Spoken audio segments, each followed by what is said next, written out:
Tonight, you are about to receive the hidden keys to letting go, ancient wisdom that has been passed down through generations of Zen masters to unlock deep, effortless peace. Feel free to share what time it is and where you are listening from. I have gathered a selection of rare and transformative stories designed to reveal the lost art of mental and emotional release. Each tale is a guide, meant to dissolve your relationship with worry, frustration, and the restless mind. These are not just stories to be heard. They are teachings to be felt. They come from masters who mastered the one secret that eludes so many, that our freedom is not found in gaining more, but in gracefully letting go. One of the most fundamental truths the Buddha taught was, the root of suffering is attachment. Over the next few hours, these timeless tales will illuminate exactly how to loosen that grip and find the peace that is already waiting within you. As you listen, you may notice a subtle shift begin to occur. The weight you've been carrying on your shoulders may feel a little lighter. The volume of your inner monologue may begin to soften. You'll feel yourself naturally drifting into a state of profound clarity and deep, healing rest. So settle in deeply now. Let your body sink into whatever supports you. Take one conscious breath with me, and as you exhale, simply allow yourself to receive these ancient teachings, which have a way of finding us at the exact moment we need them most. Let us now explore our first story about the true nature of wealth and burden. A Zen master traveled the countryside with nothing but a simple cloth bag, walking from village to village, sharing his teachings. His contentment was evident to all who met him, his face peaceful, his step light despite the many miles he traveled each day. In one prosperous village, a wealthy merchant approached him, his brow furrowed with worry lines that spoke of sleepless nights. "Master," the merchant said, bowing nervously, "I possess everything a man could desire: gold, land, fine clothes, servants. Yet my mind knows no peace. I am consumed by the fear of losing what I have. Tell me, what is your secret to being so content with so little?" The master's eyes twinkled with gentle mischief. "Let us make an exchange for one day," he suggested.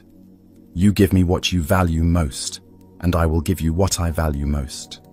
But we must return these treasures at sunset." Intrigued, despite his anxiety, the merchant agreed. With trembling hands, he presented a heavy pouch filled with gold coins, his most prized possession. In return, the master reached into his worn cloth bag and withdrew something that made the merchant gasp. It was a diamond of extraordinary beauty, flawless and brilliant, catching the afternoon light like captured starfire.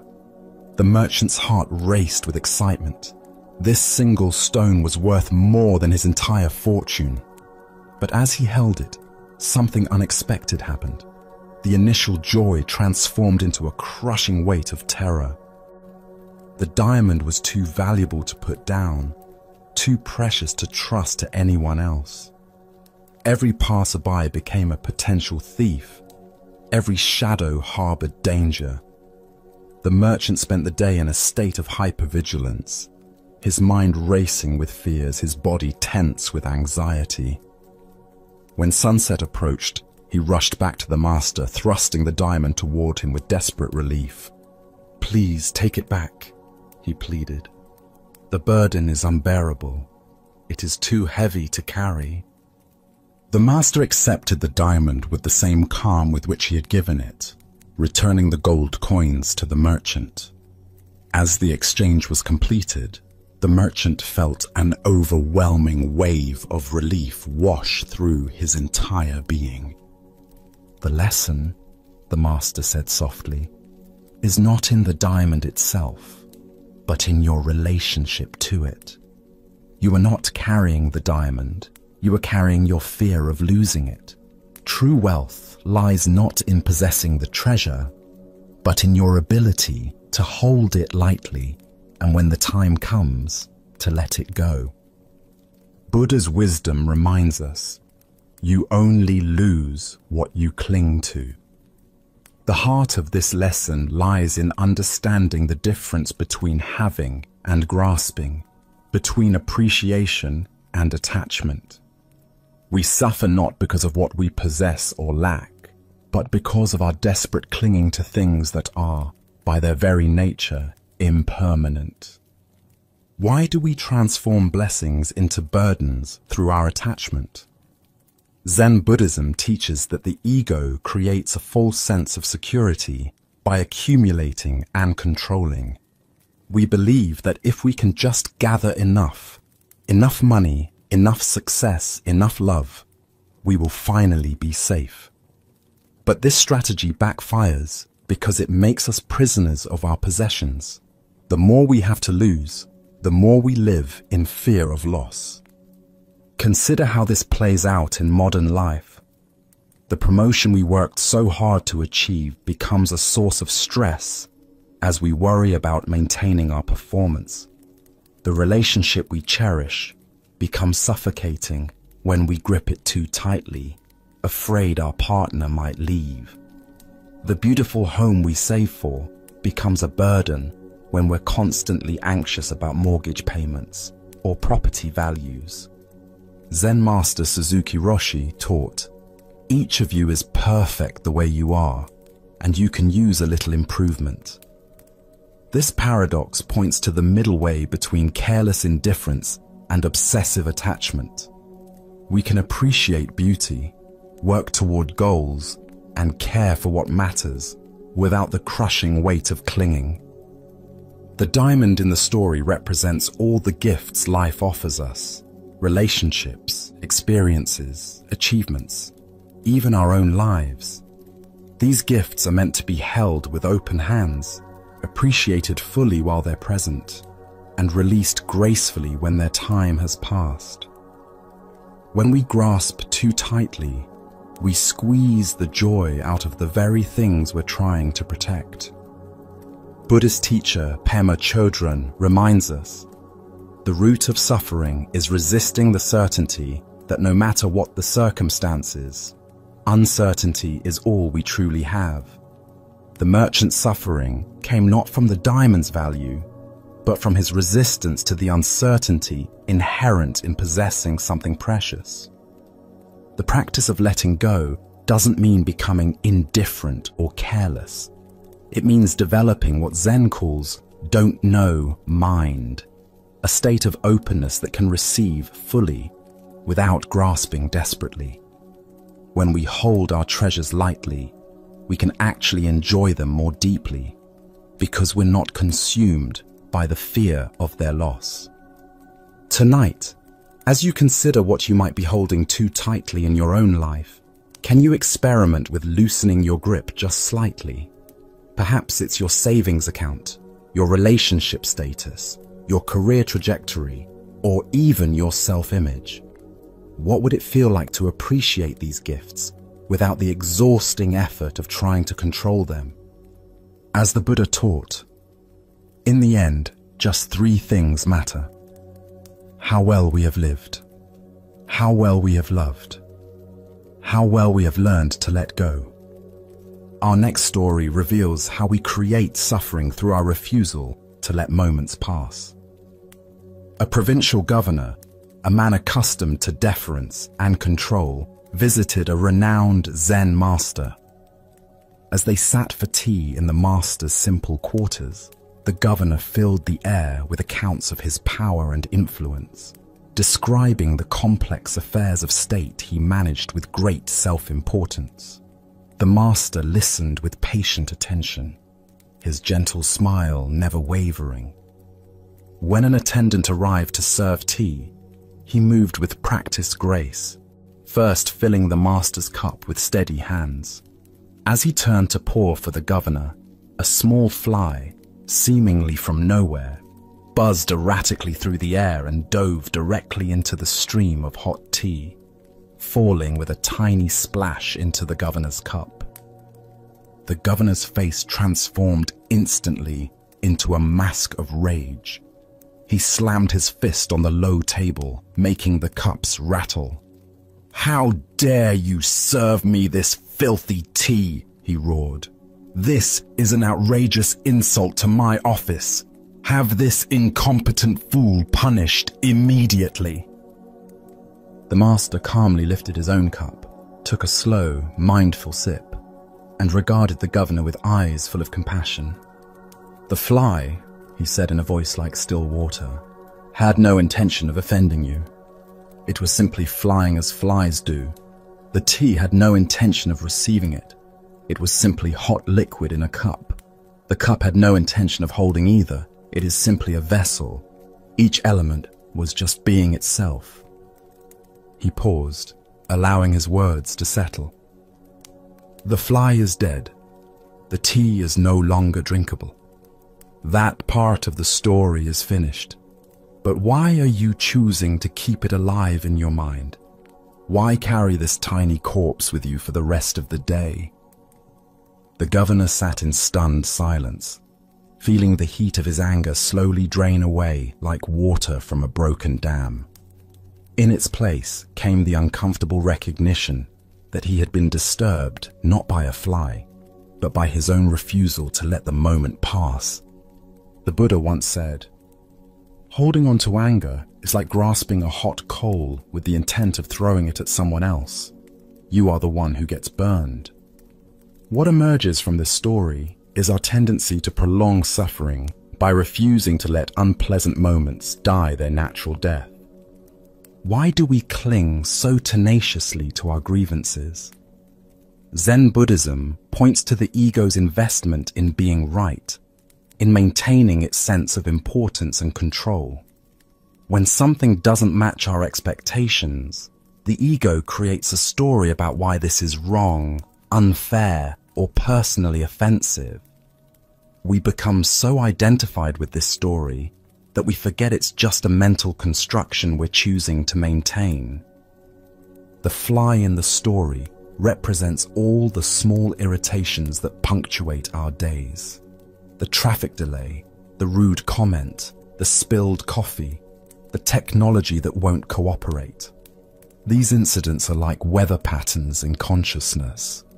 They arise, exist briefly, and naturally pass away. But we often grab onto them, replay them, elaborate on them, and carry them forward long after their natural lifespan has ended.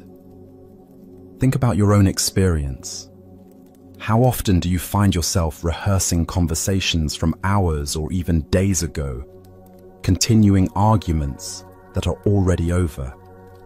How much mental energy do you spend on things that went wrong, situations you can't change, or people who disappointed you? Each replay is like keeping the fly alive in your tea, contaminating the present moment with the residue of the past. Vietnamese Zen master Thich Nhat Hanh teaches, "Thanks to impermanence, everything is possible." The governor's anger seemed so solid, so justified, but it was just another impermanent phenomenon arising and passing away. His suffering came from trying to freeze this moment, to keep it alive through righteous indignation. The practice of letting go doesn't mean becoming passive or allowing others to treat us badly. It means recognizing when we're holding on to something that's already finished, when we're animating the corpse of a dead moment through our continued attention to it. We can address practical issues, perhaps the attendant needs better training, without carrying the emotional residue forward. Japanese Zen emphasizes the concept of mono, no aware, the poignant awareness of the impermanence of all things. Even our irritations and disappointments are temporary visitors in consciousness. When we stop feeding them with our attention, they dissolve naturally, making space for whatever wants to arise next. Tonight, as you notice your mind returning to some small disappointment or irritation from today, can you ask yourself, is this fly still alive, or am I keeping its corpse in my tea? Can you honor the natural passing of moments by letting them go when their time is done? As the Buddha taught, do not dwell in the past, do not dream of the future, concentrate the mind on the present moment. Let us continue our journey with a tale about finding abundance in loss. The beloved poet-monk Ryokan lived in profound simplicity in a small hut nestled at the foot of Mount Kugami. His life was a prayer of contentment, finding joy in the smallest natural wonders. Each spring, he would watch with childlike delight as tender bamboo shoots emerged near his dwelling, checking on their progress daily like a parent watching over growing children. One particular spring morning, Ryokan walked to the nearby village to share teachings with the local farmers. The mountain air was crisp and clean, filled with the songs of returning birds. He spent the day in gentle conversation about the Dharma, his heart full of peace. As evening approached and golden light began to slant through the forest, he made his way home along the familiar mountain path. Upon reaching his hut, Ryokan discovered that someone had dug up all his cherished bamboo shoots. The earth where they had been growing was scattered and empty, small holes marking where each tender shoot had been carefully extracted. A visiting student who had arrived earlier witnessed Ryokan's discovery and was immediately inflamed with righteous anger on his teacher's behalf. "Master Ryokan," the student exclaimed, his face flushed with indignation. "That neighbor has stolen your precious bamboo shoots. We must go to him immediately and demand he return them or make proper amends. He has robbed you of your spring joy." Ryokan gazed quietly at the disturbed earth where his shoots had grown, showing no trace of sorrow or anger. His expression remained as serene as Mountain Lake at dawn. After a long moment of contemplation, he turned to his agitated student with eyes that sparkled with gentle amusement. "Yes," he said simply, "the bamboo shoots are gone. That much is true." He paused, then raised his arm to point westward, where the sun was setting in a magnificent display of orange and purple fire across the sky. But look, he could not steal the sunset. Ryokan's teaching illuminated a profound truth. When we release our grip on what has been taken from us, we remain open to receive the beauty that can never be possessed by anyone. Buddha spoke of this when he said, "If you let go a little, you will have a little peace. If you let go a lot, you will have a lot of peace." This ancient wisdom illuminates how loss becomes liberation when we stop defining ourselves by what we've lost and open our eyes to what remains infinitely available. Why do we become so consumed by what has been taken that we miss the gifts still being offered? Zen Buddhism teaches that the mind creates a false scarcity by focusing obsessively on the missing piece, rather than appreciating the wholeness that surrounds us. We develop tunnel vision, seeing only the empty space where something used to be, blind to the abundance that continues to flow. Consider how this pattern manifests in daily life.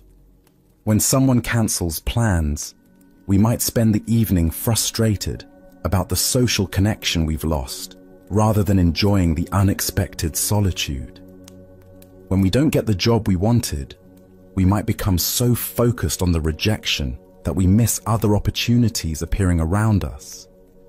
When a relationship ends, we might become so consumed by what we've lost that we're unable to receive the love that friends and family continue to offer.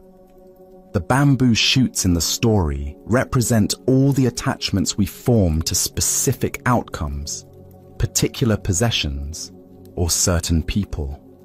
These attachments are natural and human, but they become sources of suffering when we believe our happiness depends entirely on keeping them. Ryokan's neighbor could take the bamboo shoots, but he couldn't diminish the vast web of beauty and wonder that surrounded them both. This reveals a profound shift from scarcity consciousness to abundance awareness. Scarcity consciousness operates from the belief that there isn't enough, not enough love, beauty, opportunity, or joy. So we must hoard whatever good fortune comes our way. We become like misers of experience, clutching our precious moments so tightly that we squeeze the life out of them. Abundance awareness recognizes that the universe is continuously offering gifts, but we can only receive them when our hands aren't already full of yesterday's treasures. Watch how this plays out in relationships. When we're convinced that love is scarce, we become possessive and jealous, afraid that our partner's attention given to others somehow diminishes what's available to us. But love, like sunlight, doesn't decrease when shared. In fact, it often multiplies. The person who can celebrate their friend's success without jealousy has discovered this secret. There is enough joy to go around.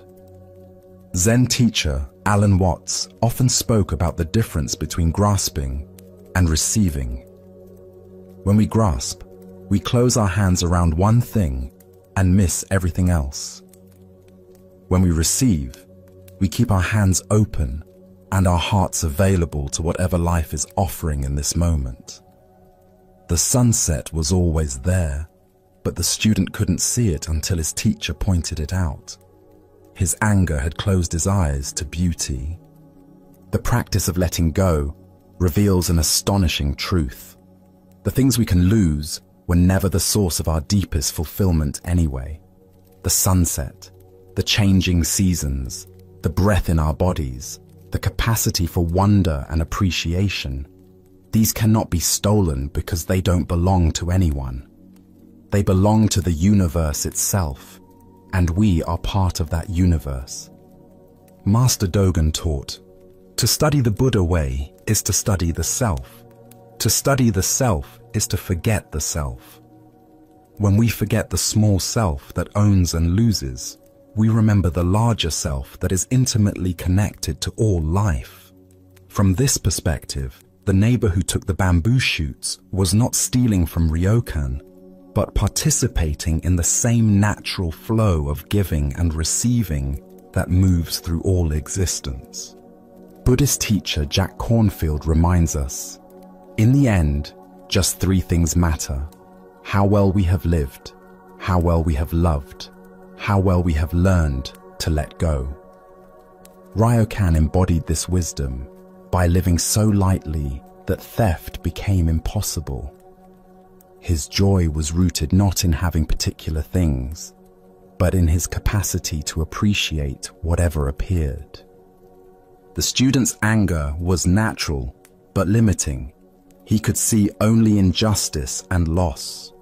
Ryokan's response revealed a more spacious way of being, one that could hold disappointment alongside wonder, loss alongside beauty.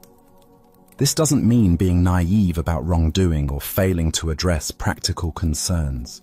It means not allowing our grievances to eclipse the continuous miracle of existence. Tonight, as you reflect on something you feel has been taken from you, perhaps trust, opportunity, health, or time, can you lift your eyes to see what sunset is painting itself across your sky right now? What beauty remains available to you that no circumstance can diminish? As the Buddha taught, peace comes from within. Do not seek it without. Now, let us turn to a story about the prison of perfectionism and the freedom found in beginning. A young sculptor, ambitious and talented, had traveled many miles to reach a monastery famous for its exquisite Buddha statues. Each carving seemed to capture something beyond mere craftsmanship, a quality of presence that touched all who beheld them. The sculptor sought out the elderly Zen master who had created many of these remarkable works, hoping to learn the secret of such perfection. "Master," the young man said, bowing deeply, "I have studied anatomy until I know every curve of the human form. I have mastered every tool of my craft and acquired the finest block of marble money can buy. Yet, I find myself paralyzed, unable to make even the first cut. I am so afraid of creating something imperfect, so terrified of failing to capture the sublime vision in my mind that I cannot begin at all." The master listened with patient attention, then led the young sculptor to a dusty, forgotten corner of the monastery workshop. There, covered in years of accumulated dust and seeming utterly ordinary, sat a large block of wood.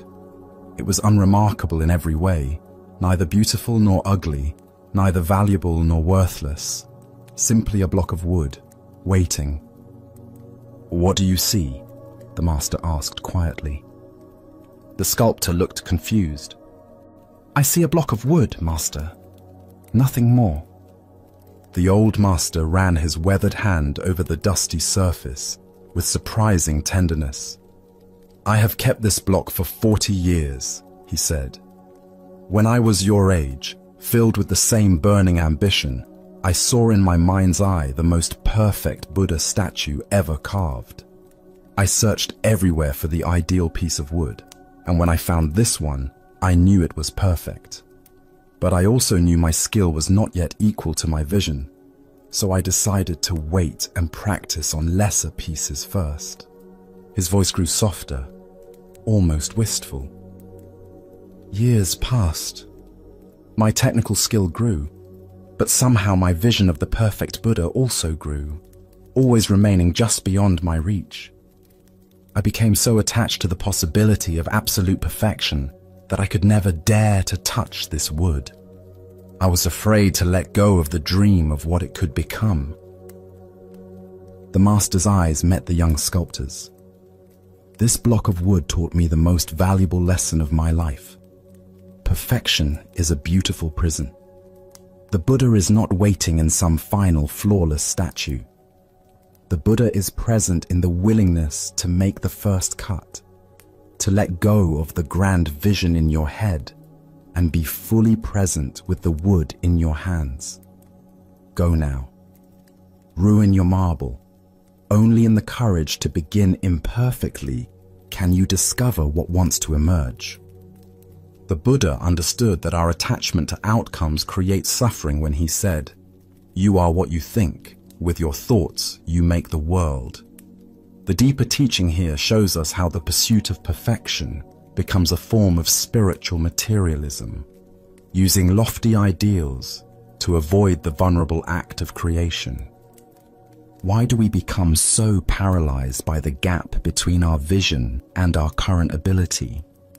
Zen Buddhism reveals that the ego uses perfectionism as a sophisticated form of procrastination.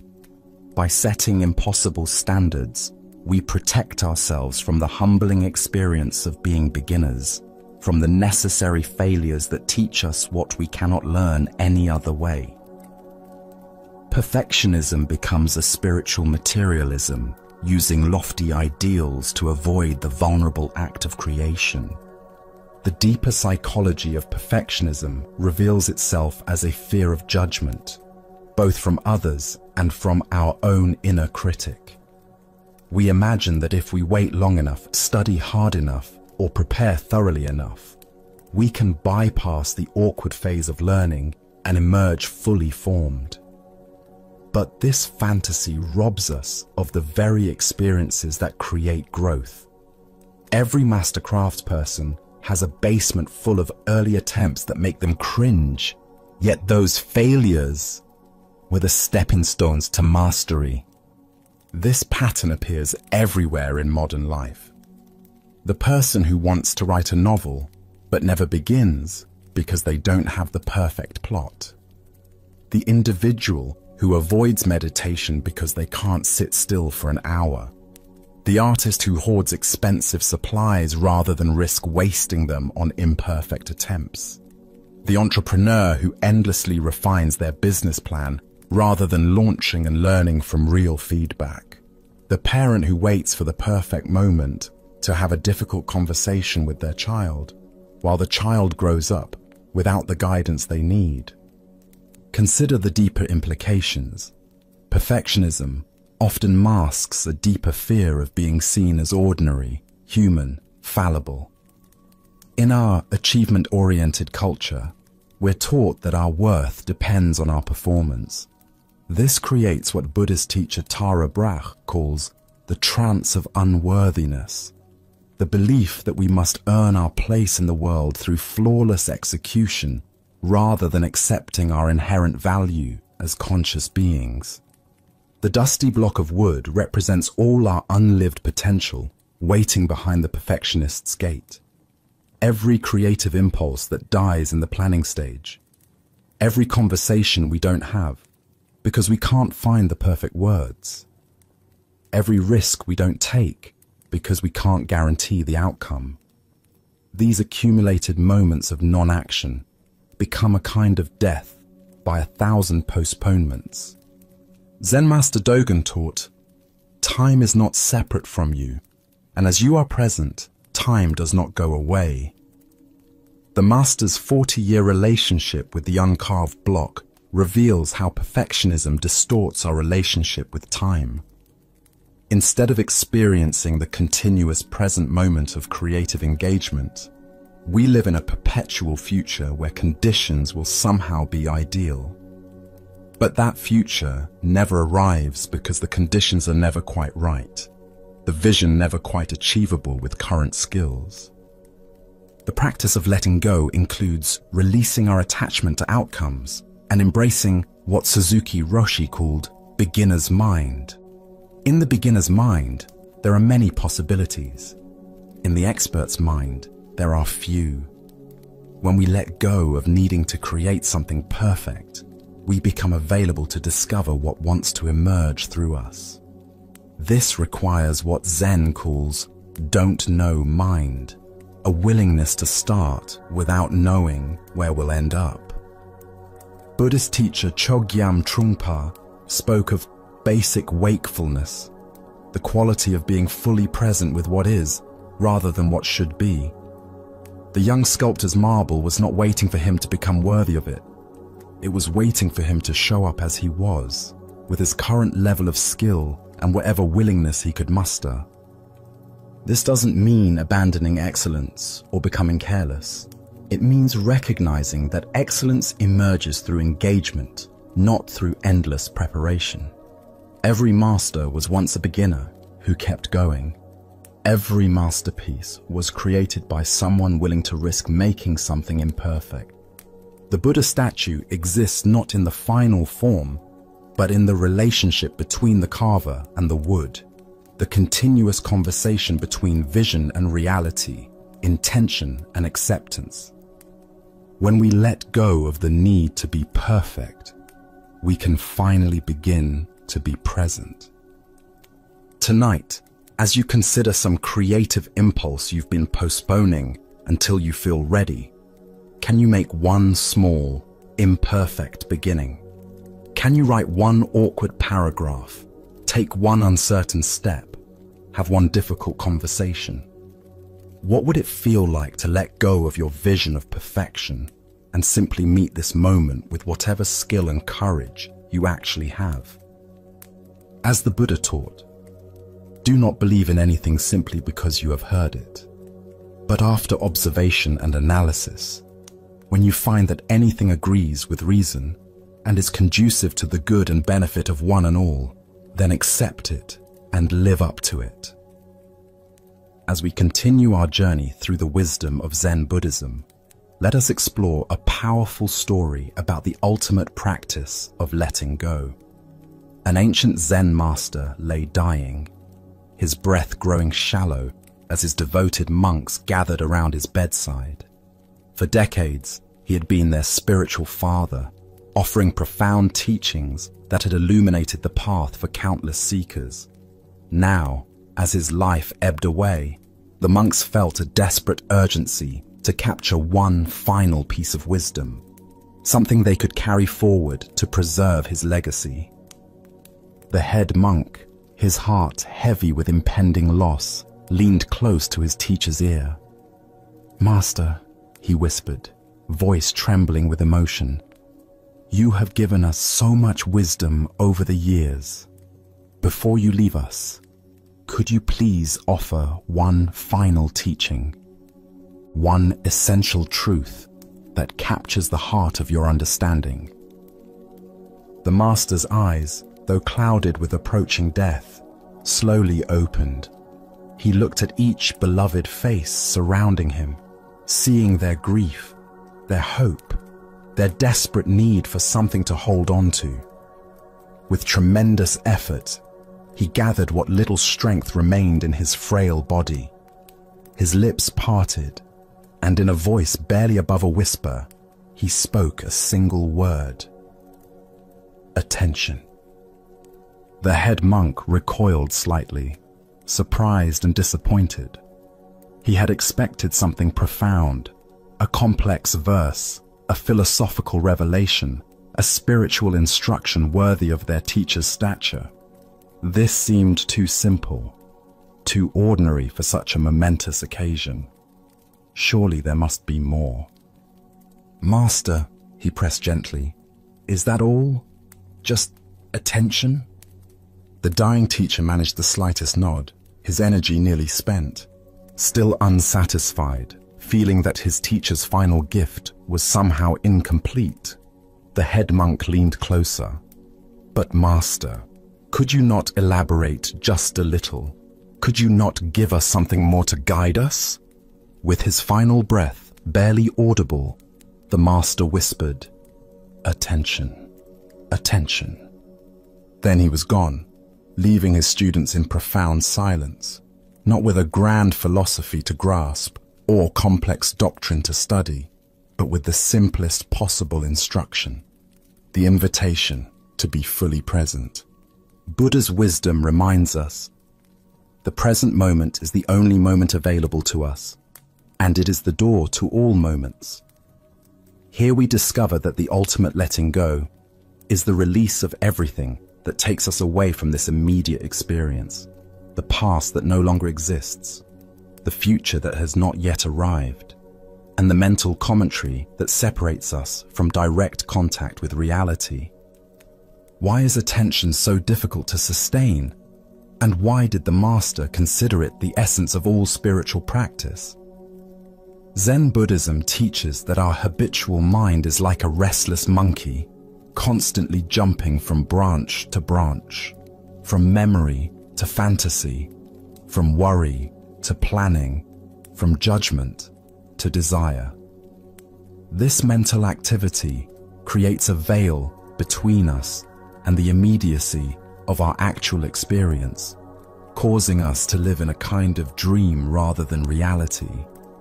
The monks wanted something to hold on to, some concept they could preserve and study. But attention cannot be possessed like knowledge or stored like treasure. It can only be practiced, moment by moment, breath by breath. It is the one thing that cannot be taken from us, yet it is the one thing we most easily give away. Consider how rarely we give anything our complete attention. While eating, we read or watch television. While walking, we listen to podcasts or plan our day. While talking with loved ones, we think about what we'll say next. While working, we check our phones. We live in a constant state of divided attention, never fully present to any single experience. The Master's final teaching points to what Zen calls just this moment awareness. Not attention plus something else. Not attention as a means to an end, but attention itself as the complete practice. When we are fully present to washing dishes, we are practicing the Dharma. When we are completely absorbed in listening to a friend, we are in meditation. When we are entirely focused on our breath, we are touching the eternal now. Vietnamese master Thich Nhat Hanh teaches, the most precious gift we can offer others is our presence. This presence is not something we have to manufacture or achieve. It is our natural state when we stop running away from this moment. Every time we let go of mental commentary and return to direct experience, we come home to ourselves. The practice of attention is simultaneously the simplest and most challenging thing we can do. Simple because it requires no special equipment, no particular posture, no complex philosophy. Challenging because it asks us to let go of our habitual ways of escaping the present moment. Our thoughts, worries, fantasies, and endless mental activity. Buddhist teacher Jon Kabat-Zinn reminds us, wherever you go, there you are. The Master's dying words were an invitation to stop going anywhere else. To stop seeking enlightenment in the future, wisdom in books, or peace in better circumstances. Everything we need is available in this moment, but only when we show up for it completely. The ultimate letting go is letting go of the one who is trying to let go. When we simply pay attention to what is actually happening, the breath entering and leaving the body, the sounds arising and passing away, the thoughts appearing and dissolving, we discover that the separate self who was trying so hard to achieve something was itself just another mental construction. Attention is not a means to an end, but the end itself. Not a path to awakening, but awakening itself. In complete attention, there is no attender and nothing being attended to, just the seamless wholeness of experience itself. Tonight, as you prepare for sleep, can you give your complete attention to just one thing? Perhaps the sensation of your head touching the pillow, the rhythm of your breathing, or the sounds of the night. Can you let go of the need to be anywhere else, to be anyone else, to have any experience other than this one? As the Buddha taught, the mind is everything, what you think you become. As we continue our journey, let us now turn to a story about acceptance and the art of contentment. This is the shepherd's wisdom. Along a dusty mountain road where wildflowers dotted the hillsides, a weary traveler encountered a shepherd tending his flock. The morning sun climbed steadily higher, and clouds gathered on the horizon, creating an uncertain sky that could promise either gentle rain or scorching heat. The shepherd sat peacefully on a smooth boulder, watching his sheep graze contentedly among wild grasses. His face bore the calm expression of one who had spent countless seasons under open sky, learning lessons that only nature can teach. There was something in his demeanor, a quality of unshakable serenity that drew the traveler's attention. "Good morning, friend," the traveler called out, wiping sweat from his brow. "What kind of weather are we going to have today?" The shepherd looked up with eyes that held mountain stream clarity and smiled with genuine warmth. "The kind of weather I like," he replied simply, as if this were the most obvious answer in the world. The traveler paused, confused. He had expected a practical forecast that would help him plan his day. Instead, he received what seemed like circular logic, offering no useful information. "How do you know it will be the kind of weather you like?" the traveler pressed, his voice carrying frustration mixed with curiosity. The shepherd's smile deepened, and he gestured toward the vast sky above them, where clouds and clear patches moved in their eternal dance. "Having found out, sir, that I cannot always get what I like," he said, with the patience of one who had learned life's most essential lesson, "I have learned to always like what I get, so I am quite sure we will have the kind of weather I like." The traveler stood in silence, the profound simplicity of this wisdom settling into his understanding like seeds finding fertile ground. Here was a man who had discovered something that all the weather predictions in the world could not provide: complete freedom from the anxiety of uncertainty. As the Buddha observed, attachment is the root of suffering. What emerges from this story is the recognition that true contentment comes not from controlling external circumstances, but from transforming our relationship to whatever circumstances arise. Why do we exhaust ourselves trying to arrange life according to our preferences, rather than learning to find peace within whatever life presents? The shepherd represents what Zen calls great acceptance, not passive resignation, but the profound wisdom that recognizes resistance to reality as the primary source of suffering. When we fight against what is, we create an internal war that drains our energy and blocks our capacity for contentment.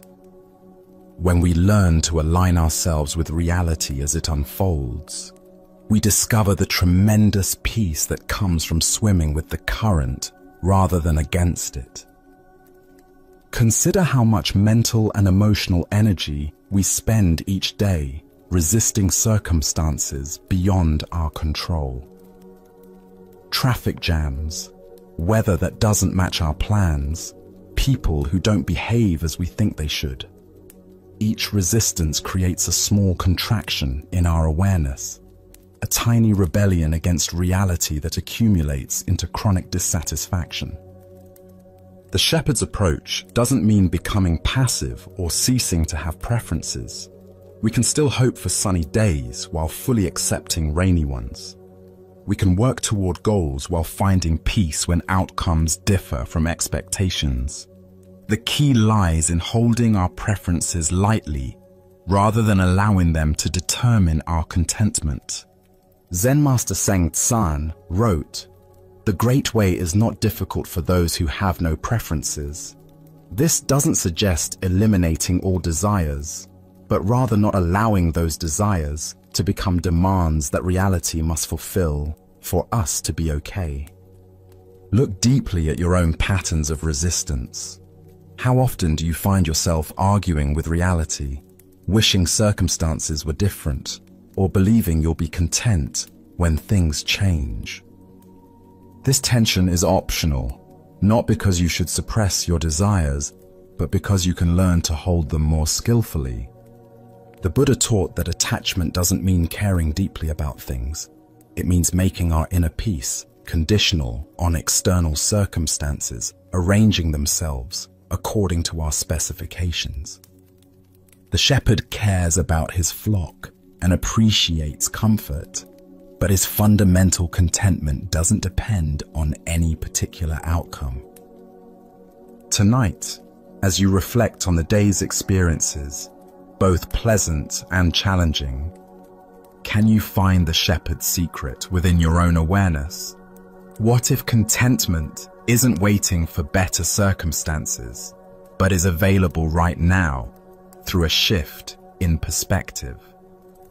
As the Buddha taught, happiness does not depend on what you have or who you are. It solely relies on what you think. The shepherd discovered that when we stop demanding that life conform to our expectations, we find the freedom to enjoy life exactly as it presents itself. As we continue our journey through the wisdom of Zen Buddhism, let us explore a teaching about the profound difference between passive surrender and active compassion. This is the parable of the lion and the fox. In a land where drought had lasted many months and both humans and animals struggled to find sustenance, there lived a man whose heart burned with spiritual longing. Every day he prayed with desperate intensity, asking for the awareness and wisdom that would bring success to his life.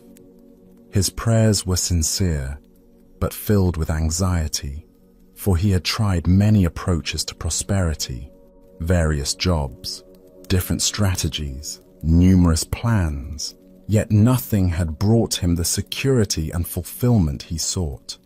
His frustration grew as his resources dwindled and his situation became increasingly precarious.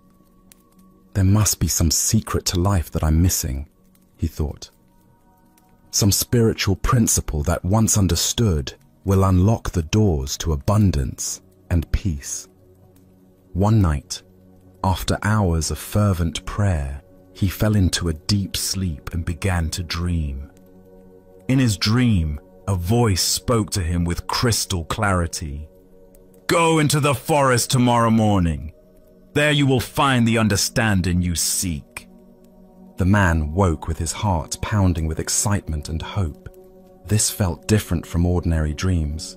The voice had carried such authority, such certainty. Without delay, he prepared simple provisions and set out at first light for the ancient forest that bordered his village. For several hours, he wandered among towering trees and winding paths, his eyes searching for some sign, some teacher, some revelation that would provide the answers to his prayers. The morning air was cool and fragrant with wildflowers, but his anxiety made it difficult to appreciate the natural beauty surrounding him. As midday heat began to build, exhaustion forced him to rest beside a small stream. He sat on a smooth boulder, wondering if he had misunderstood the dream's message, when movement caught his eye between two large rocks in a shaded alcove nearby. To his amazement, he discovered a fox lying peacefully in the cool space. But this fox had no legs. Where its limbs should have been, there were only healed scars. Yet the animal appeared calm and well-nourished rather than starving or distressed as he would have expected. How extraordinary, the man thought. How does a creature with no ability to hunt or forage manage to survive in the wilderness? Curious and sensing this might be connected to his spiritual quest, he concealed himself and waited to see what would happen. As the sun began to set, painting the forest in golden light, he heard heavy footsteps approaching through the underbrush. A magnificent lion emerged into the clearing, carrying fresh meat in its powerful jaws. Without any apparent reason or expectation of return, the lion gently placed the meat directly in front of the legless fox, and then disappeared back into the forest. The man's heart leaped with understanding. "Ah," he exclaimed silently, "now I see the secret to success in life. The answer is complete surrender and trust. I don't need to struggle and strive and worry about providing for myself. All I need to do is have faith that the universe will take care of all my needs. God will provide everything, just as the lion provides for the fox. My role is simply to trust and receive." Filled with this new spiritual insight, the man returned home and immediately began practicing what he believed he had learned. He stopped seeking work, stopped making efforts to improve his situation, and instead spent his days in prayer and meditation, waiting for providence to supply his needs as it had for the legless fox. Days passed, then weeks. His food stores depleted, his strength began to fade, and his situation became desperate. Yet he maintained his faith that his surrender would be rewarded, that his trust would be vindicated by divine intervention. 2 weeks into this experiment, weak from hunger and beginning to doubt his interpretation, the man had another vivid dream. The same authoritative voice that had sent him to the forest now spoke again, but this time with a tone of gentle correction. "Fool," the voice said, not with cruelty, but with compassionate clarity. "Be like the lion, not like the fox." Buddha spoke of this when he said, "Thousands of candles can be lighted from a single candle, and the life of the candle will not be shortened." The story points us toward understanding the profound difference between spiritual surrender and spiritual service. Why do we sometimes mistake passivity for spiritual practice? Zen Buddhism reveals that our ego mind often seeks the path of least resistance, preferring to receive rather than give, to be cared for rather than to care for others. True surrender involves releasing our attachment to outcomes while maintaining wholehearted engagement with compassionate action. The man's initial interpretation represented a common spiritual misunderstanding, the belief that faith means waiting for external forces to solve our problems. But genuine spiritual maturity involves recognizing our responsibility to be the hands and heart through which compassion flows into the world. Look deeply at your own relationship to giving and receiving. Are there areas where you've been waiting for others to provide what you could offer yourself? Perhaps waiting for someone else to create the community you long for, to start the project you've envisioned, or to show the kindness you wish to see in the world.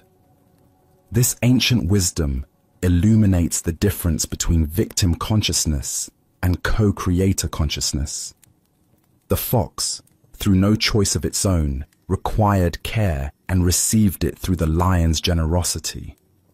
But humans possess capacities the fox lacks: intelligence, creativity, the ability to plan and provide not only for ourselves, but for others who truly cannot provide for themselves. The deeper teaching here shows us that spiritual awakening doesn't exempt us from worldly responsibility, but transforms how we engage with it. True faith isn't passive waiting, but active participation in the web of interdependence that connects all beings. We are called to be both lion and fox, receiving grace when we genuinely need it, offering strength when others require our support. Consider the people in your life who might be in the fox's position through circumstances beyond their control: illness, age, disability, or temporary crisis. And consider the areas where you have lion-like capacities, skills, resources, energy, or opportunities that could serve others' well-being. Zen Master Dogen taught, "To study the Buddha way is to study the self. To study the self is to forget the self. To forget the self is to be actualized by myriad things." This teaching points toward the natural movement from self-preoccupation to selfless service that marks spiritual maturity. The man's transformation from seeking to be cared for to recognizing his calling to care for others represents the shift from spiritual materialism to genuine Dharma practice.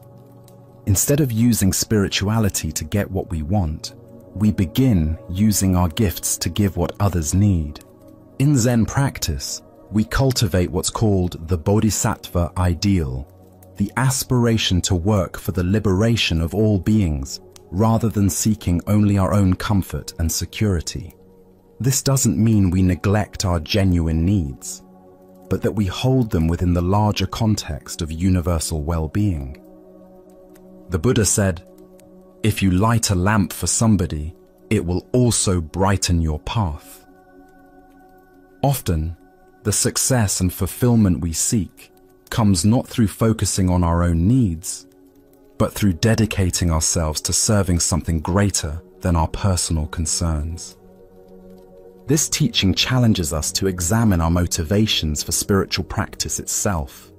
Are we seeking enlightenment as a form of ultimate self-improvement, Or are we cultivating wisdom and compassion to better serve the world's needs? Are we praying for divine provision? Or are we asking how we can become instruments of provision for others? The voice in the dream offered correction with love, not condemnation. The man's initial misunderstanding was part of his learning process, not a spiritual failure. Sometimes we need to experience our own helplessness before we can understand our power to help others. Tonight, as you consider the gifts and capacities you've been given, can you sense how they might be intended, not just for your own security, but for the welfare of others? Can you feel the difference between spiritual seeking that focuses on what you can get and spiritual practice that asks what you can give? As the Buddha taught, in caring for others, you care for yourself. In caring for yourself, you care for others. The lion's generous feeding of the fox represents the natural flow of compassion that arises when we recognize our fundamental interconnection. By being the lion when we can, we ensure that others will be lions for us when we truly need their care. Let us continue our journey with a story about the unexpected wisdom found in laughter and the suffering we create through taking ourselves too seriously. This is the tale of the monk who discovered his true teacher. In a remote mountain monastery in ancient China, there lived a young monk who approached his spiritual practice with tremendous intensity. Every morning before dawn, he would rise for meditation, sitting in perfect posture for hours without moving. He studied the Buddhist texts with scholarly precision, memorizing sutras and debating philosophical points with fierce concentration. His fellow monks often remarked on his seriousness and dedication to the Dharma.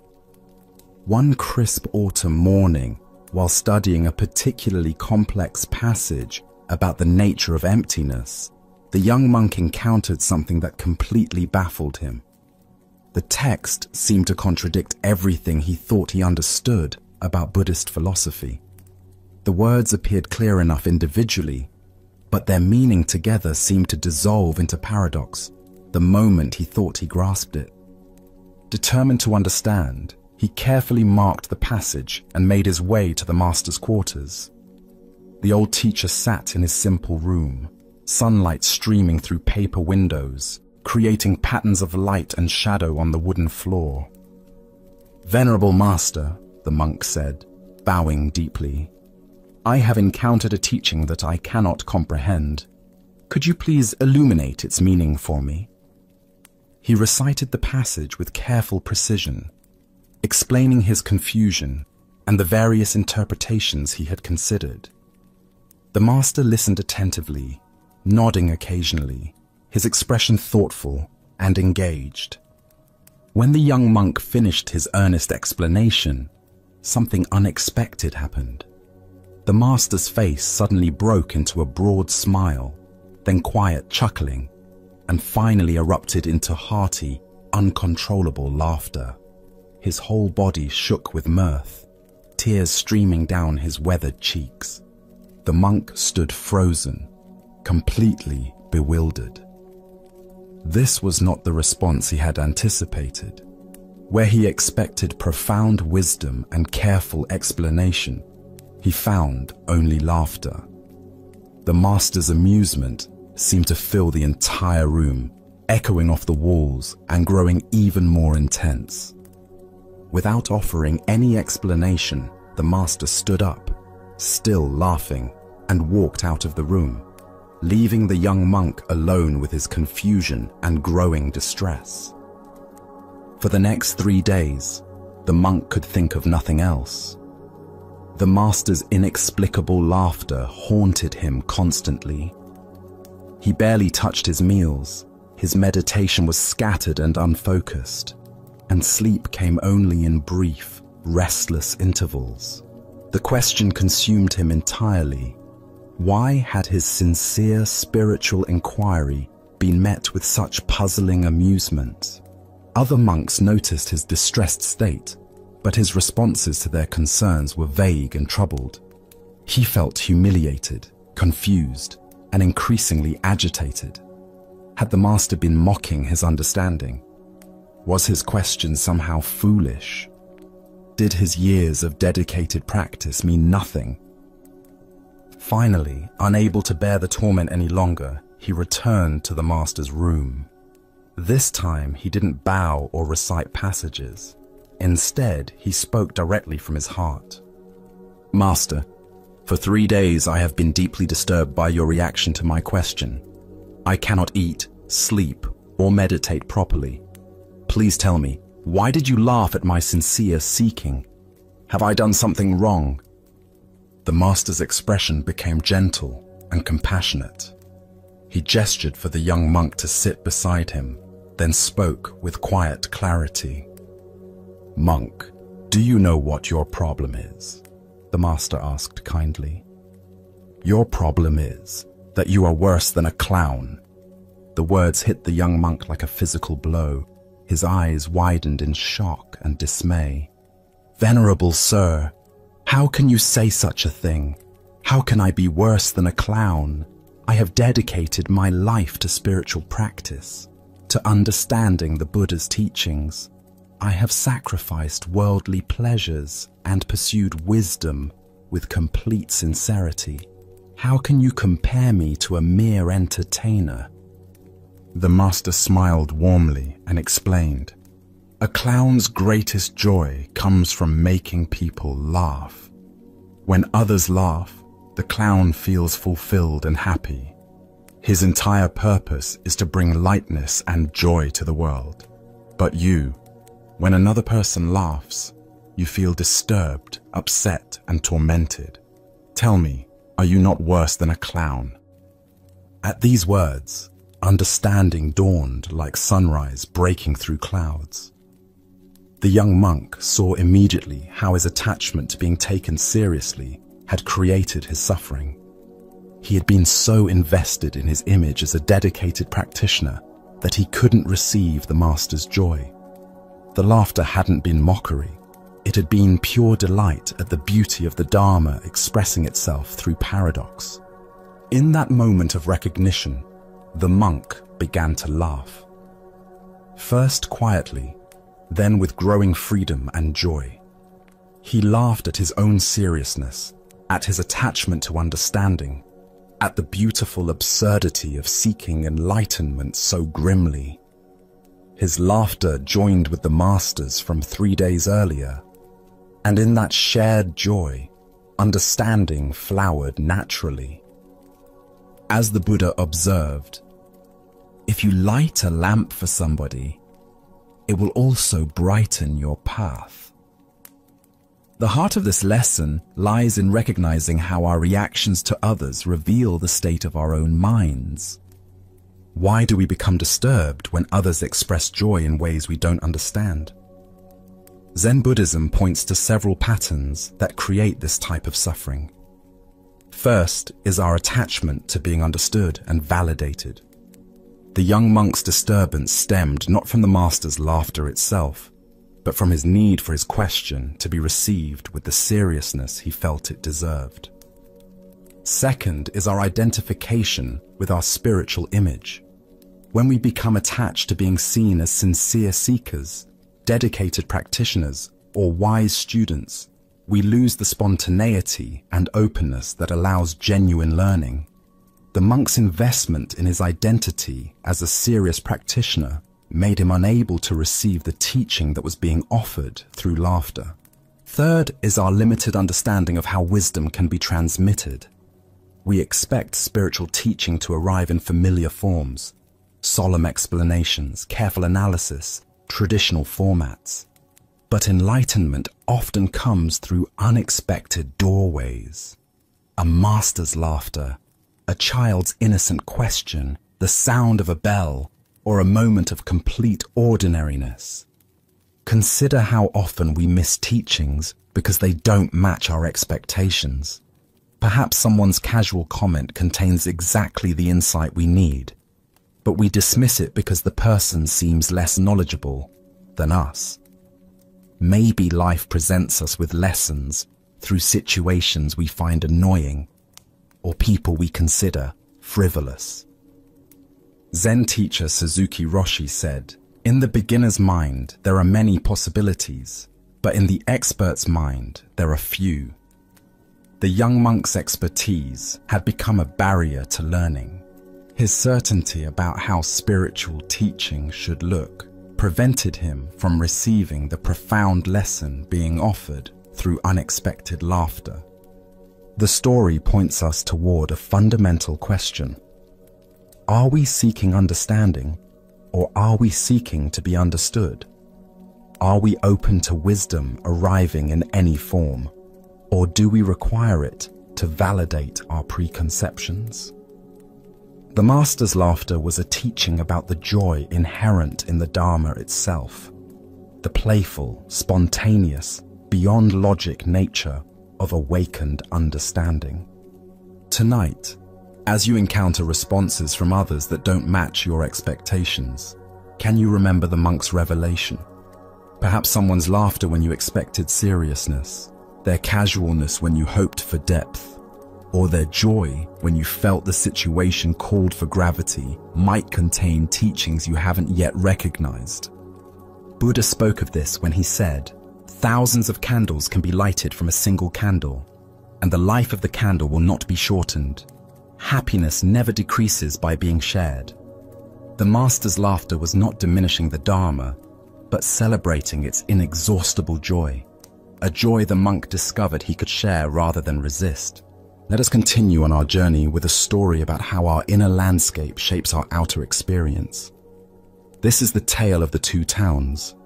In a bustling marketplace where merchants hawked their wares and travelers stopped to rest on their journeys, a wise Zen master had established a modest tea stall. People came not only for refreshment, but for the master's reputation for offering practical wisdom to those facing life's transitions and uncertainties. On this particular day, two different men approached the master's stall, each carrying the same question but embodying very different energies. Both were considering major life changes. Both were strangers to this place, and both sought guidance about whether this town might become their new home. The first man arrived with a tense expression, his shoulders carrying the weight of accumulated frustrations. As he approached the tea stall, his eyes darted around suspiciously, already assessing and finding fault with what he observed. "I'm thinking of moving to this town," he announced without preamble. "What's it like?" The Zen master looked at the man with gentle attention, noting not just his words, but the quality of energy he brought to the question.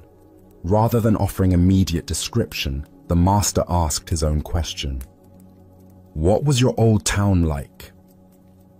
The first man's response came quickly, as if he had rehearsed these complaints many times. "It was dreadful," he said with obvious bitterness. "Everyone was hateful and unfriendly. The neighbors were inconsiderate, the shopkeepers were rude, and the whole place was full of selfish, unpleasant people. I couldn't stand it there anymore." The master nodded thoughtfully, his expression remaining compassionate despite the negativity pouring from his visitor. "This town is very much the same," he replied simply. "I don't think you should move here." The first man's face darkened with disappointment and frustration. Without another word, he turned and walked away, muttering under his breath about how this place was probably just as bad as everywhere else. Shortly after the first man departed, the second traveler approached the tea stall. His manner was notably different, relaxed, curious, and open. His eyes took in the surroundings with appreciation rather than judgment, and when he smiled at the master, it seemed to come from a place of genuine warmth. "I'm thinking of moving to this town," he said cheerfully. "What's it like?" The master regarded this second visitor with the same careful attention he had given the first, again choosing to learn more before offering his assessment. "What was your old town like?" he asked. The second man's face lit up as he considered the question. "It was wonderful," he said with obvious fondness. "Everyone was so friendly and helpful. My neighbors looked out for each other. The local merchants knew everyone by name. And there was a real sense of community. I was very happy there. I'm only considering a change because I'm looking for new adventures and opportunities." The master smiled knowingly. "This town is very much the same," he told the second man. "I think you will like it here very much." The second man's face broke into a delighted grin. He thanked the master warmly and walked away with a spring in his step, already seeing possibilities and connections in his new environment. Buddha's wisdom teaches us, all that we are is the result of what we have thought. The mind is everything. What we think, we become. This ancient insight illuminates the profound truth demonstrated by the master's seemingly contradictory responses to the two travelers. Here, we discover one of the most fundamental principles of human experience. We don't see the world as it is, but as we are. The master gave identical answers to both men because he recognized that their questions revealed far more about their internal states than about their external circumstances. Why do some people find community and kindness wherever they go, while others encounter hostility and disappointment in the same environments? Buddhist psychology explains that our perceptual filters, shaped by our habitual mental patterns, literally create our experienced reality. We notice evidence that confirms our existing beliefs while filtering out information that contradicts them.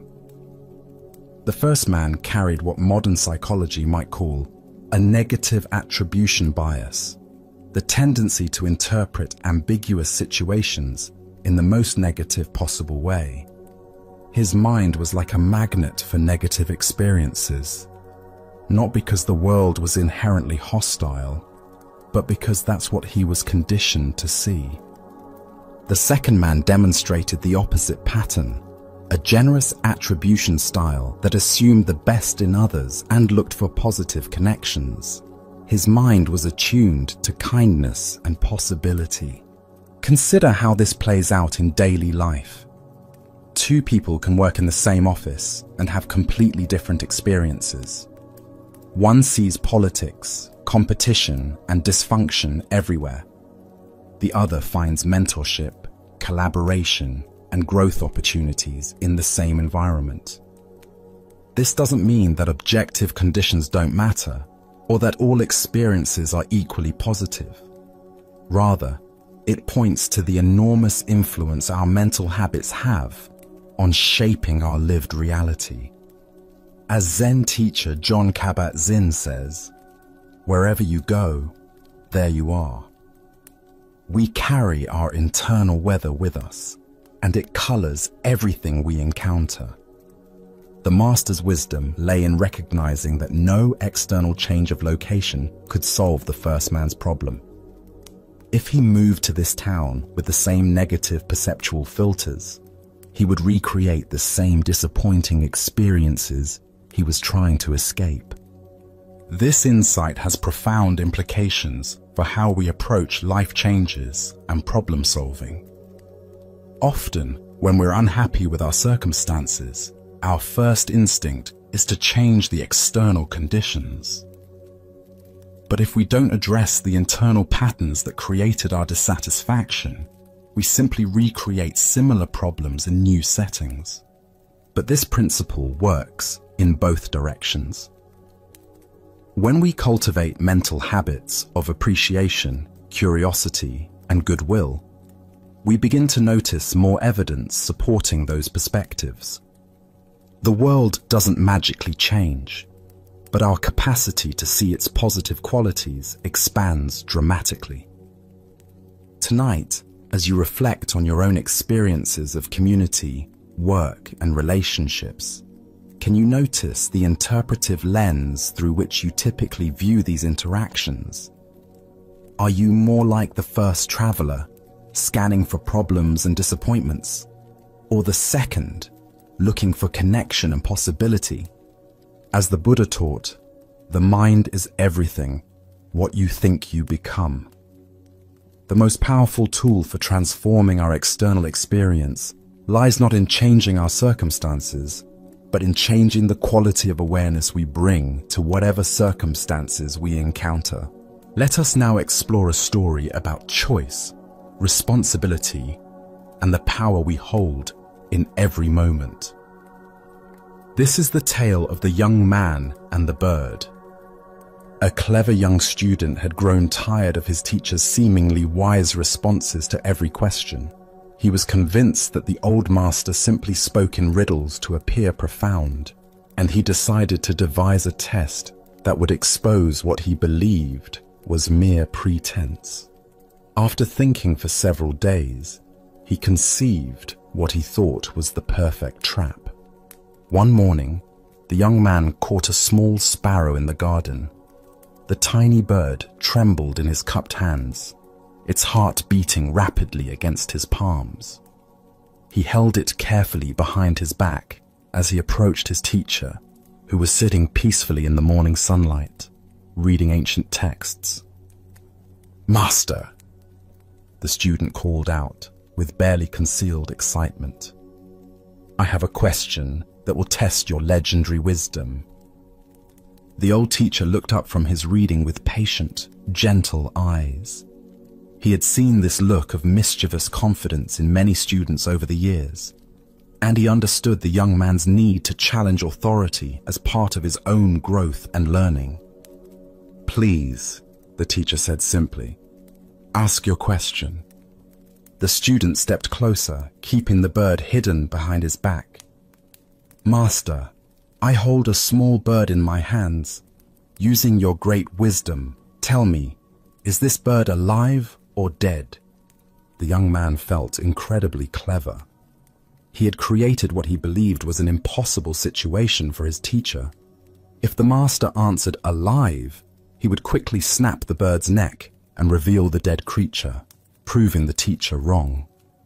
If the master answered dead, he would simply open his hands and let the living bird fly away, again proving the teacher's lack of true insight.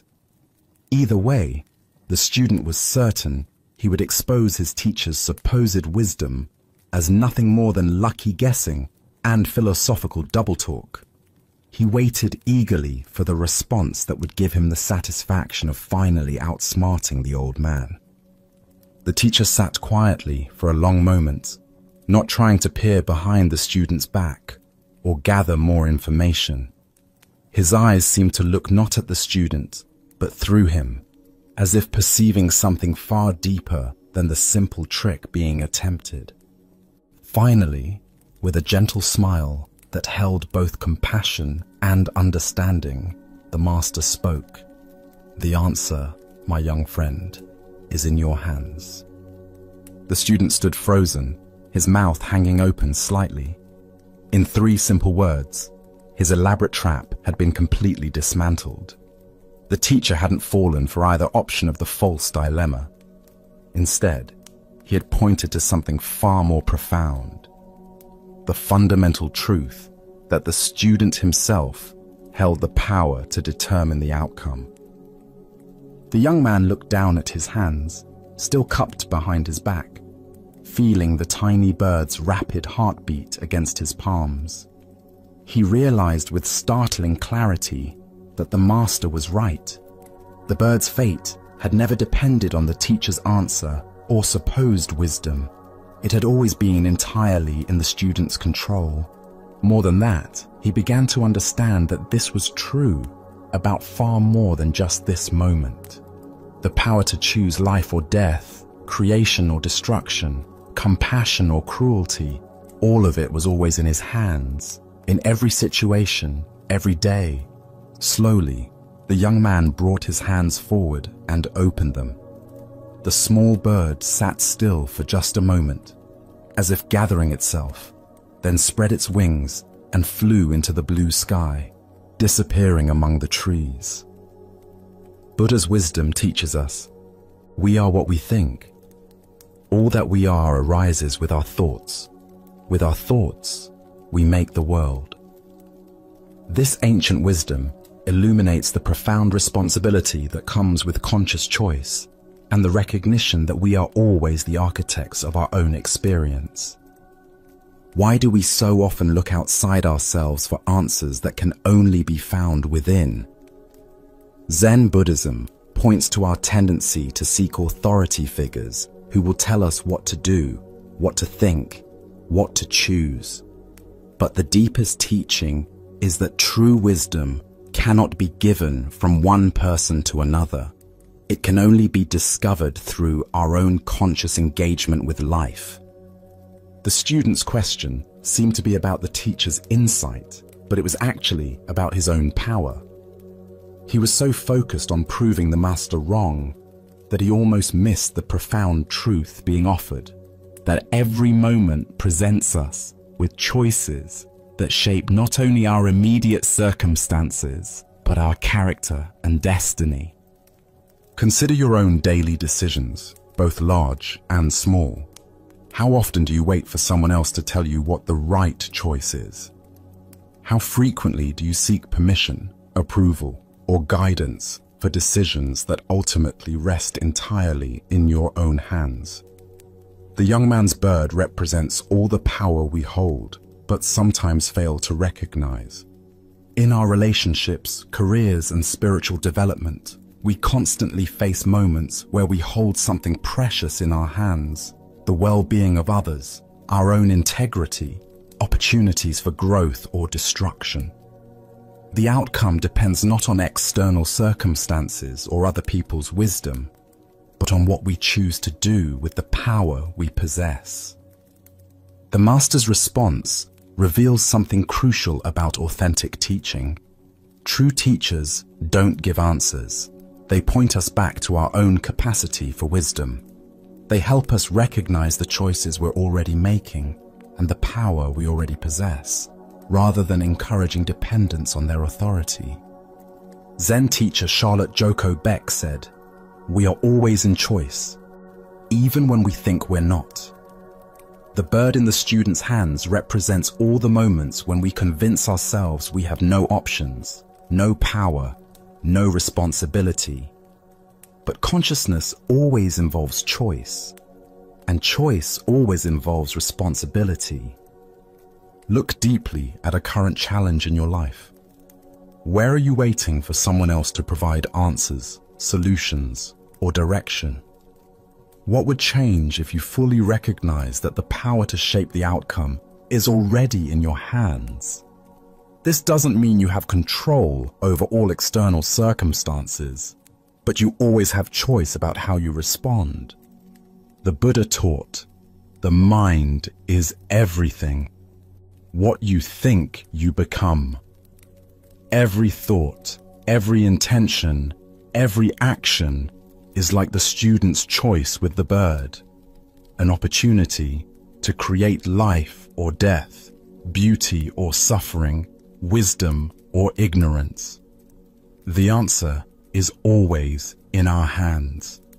Tonight, as you consider the various situations in your life where you seek guidance or feel powerless, can you sense the truth the Master was pointing to? Can you feel the weight of the choices you carry every day, not as a burden, but as the fundamental dignity of conscious existence? As the Buddha observed, no one saves us but ourselves. No one can and no one may. We ourselves must walk the path. The bird flies free, not because of the teacher's wisdom, but because of the student's choice. In recognizing our own power to choose life over death, compassion over cruelty, truth over deception, we discover that the answer to every important question has always been in our hands. As we continue our journey through the wisdom of Zen Buddhism, let us explore a story about true spiritual power. This is the tale of the miracle of ordinary living. At Ryumon Temple, the renowned Zen master Bankei was sharing the Dharma with a large gathering of devoted students. The hall was filled with people sitting in quiet attention, absorbing his simple yet profound teachings about living with natural awareness. The evening light filtered through the temple windows, creating an atmosphere of peace and contemplation. In the midst of his discourse, a disturbance arose near the back of the hall. A Shinshu priest, whose own temple had been losing followers to Bankai's growing reputation, pushed his way through the crowd with obvious agitation. His face was flushed with jealousy, and his movements were sharp with competitive energy. Bankai paused his teaching and looked toward the commotion with patient curiosity. "What is this noise that interrupts our evening together?" he asked gently, his voice carrying no irritation despite the disruption. The priest stood up boldly, his voice rising above the murmur of the crowd. "The founder of our sect," he boasted loudly, had such miraculous powers that he held a brush in his hand on one bank of the river.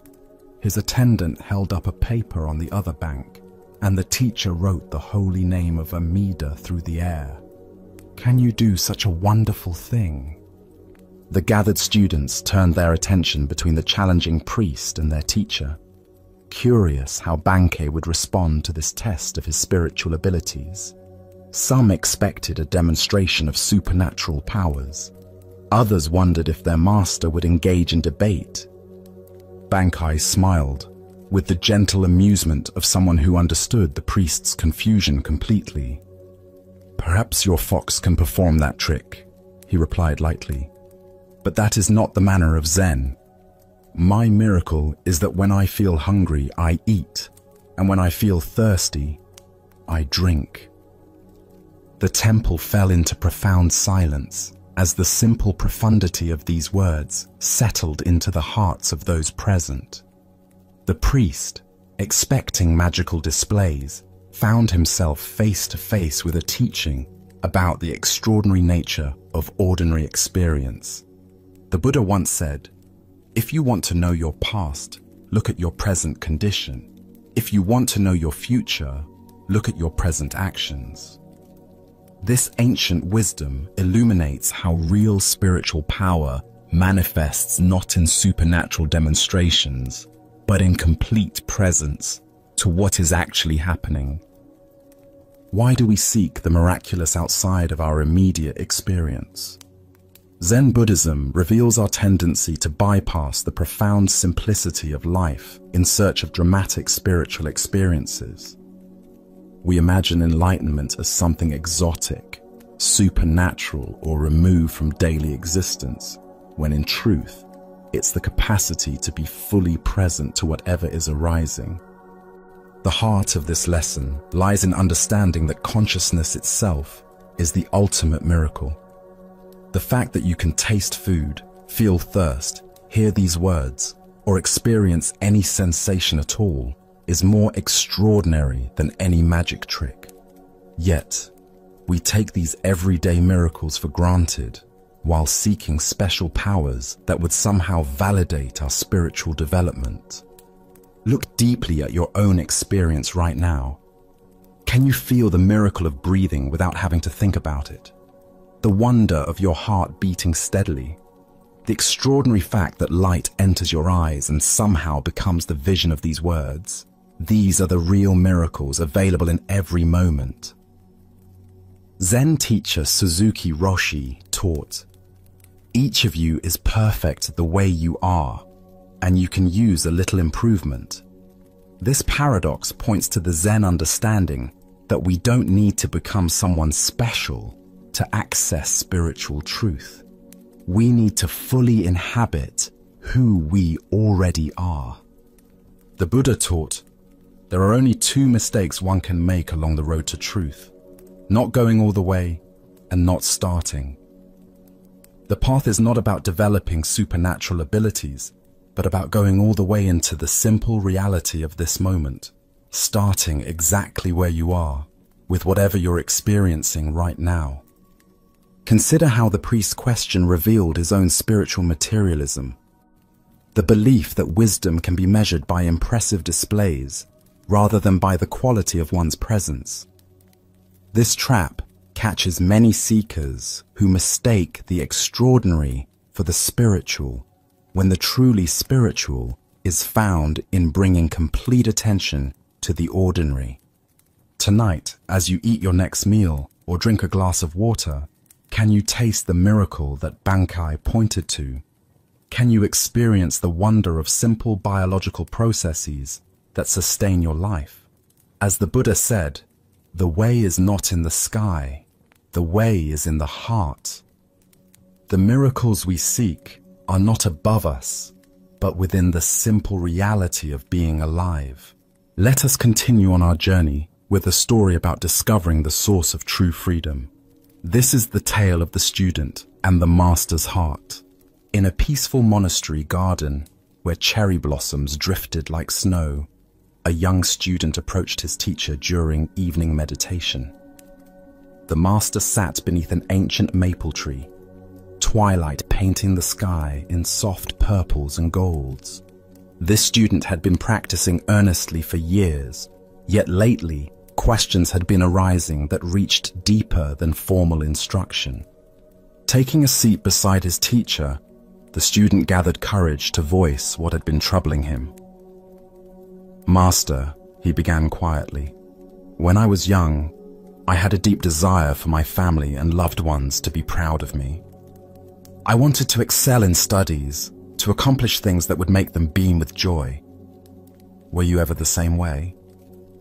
The master turned his gentle gaze toward the student, seeing in the young man's eyes the same earnest longing that had once driven his own seeking. After contemplative silence, he replied simply, "Yes, I was very much the same." The student felt relief at this admission. "Why did you desire their pride so intensely?" he asked. "What was driving that need for approval?" The master smiled with tender recognition. "I wanted them to feel they had more reason to love and accept me," he said thoughtfully. "If I could make them proud, surely their love would be secure and abundant. But the reason I desired this went even deeper." The student leaned closer, sensing they were approaching something essential. "I sought their love so desperately," the master continued, "because I, in turn, would feel I had sufficient reason to love and accept myself. I was seeking permission from others to feel good about who I was. Their approval would be evidence of my worthiness even to myself.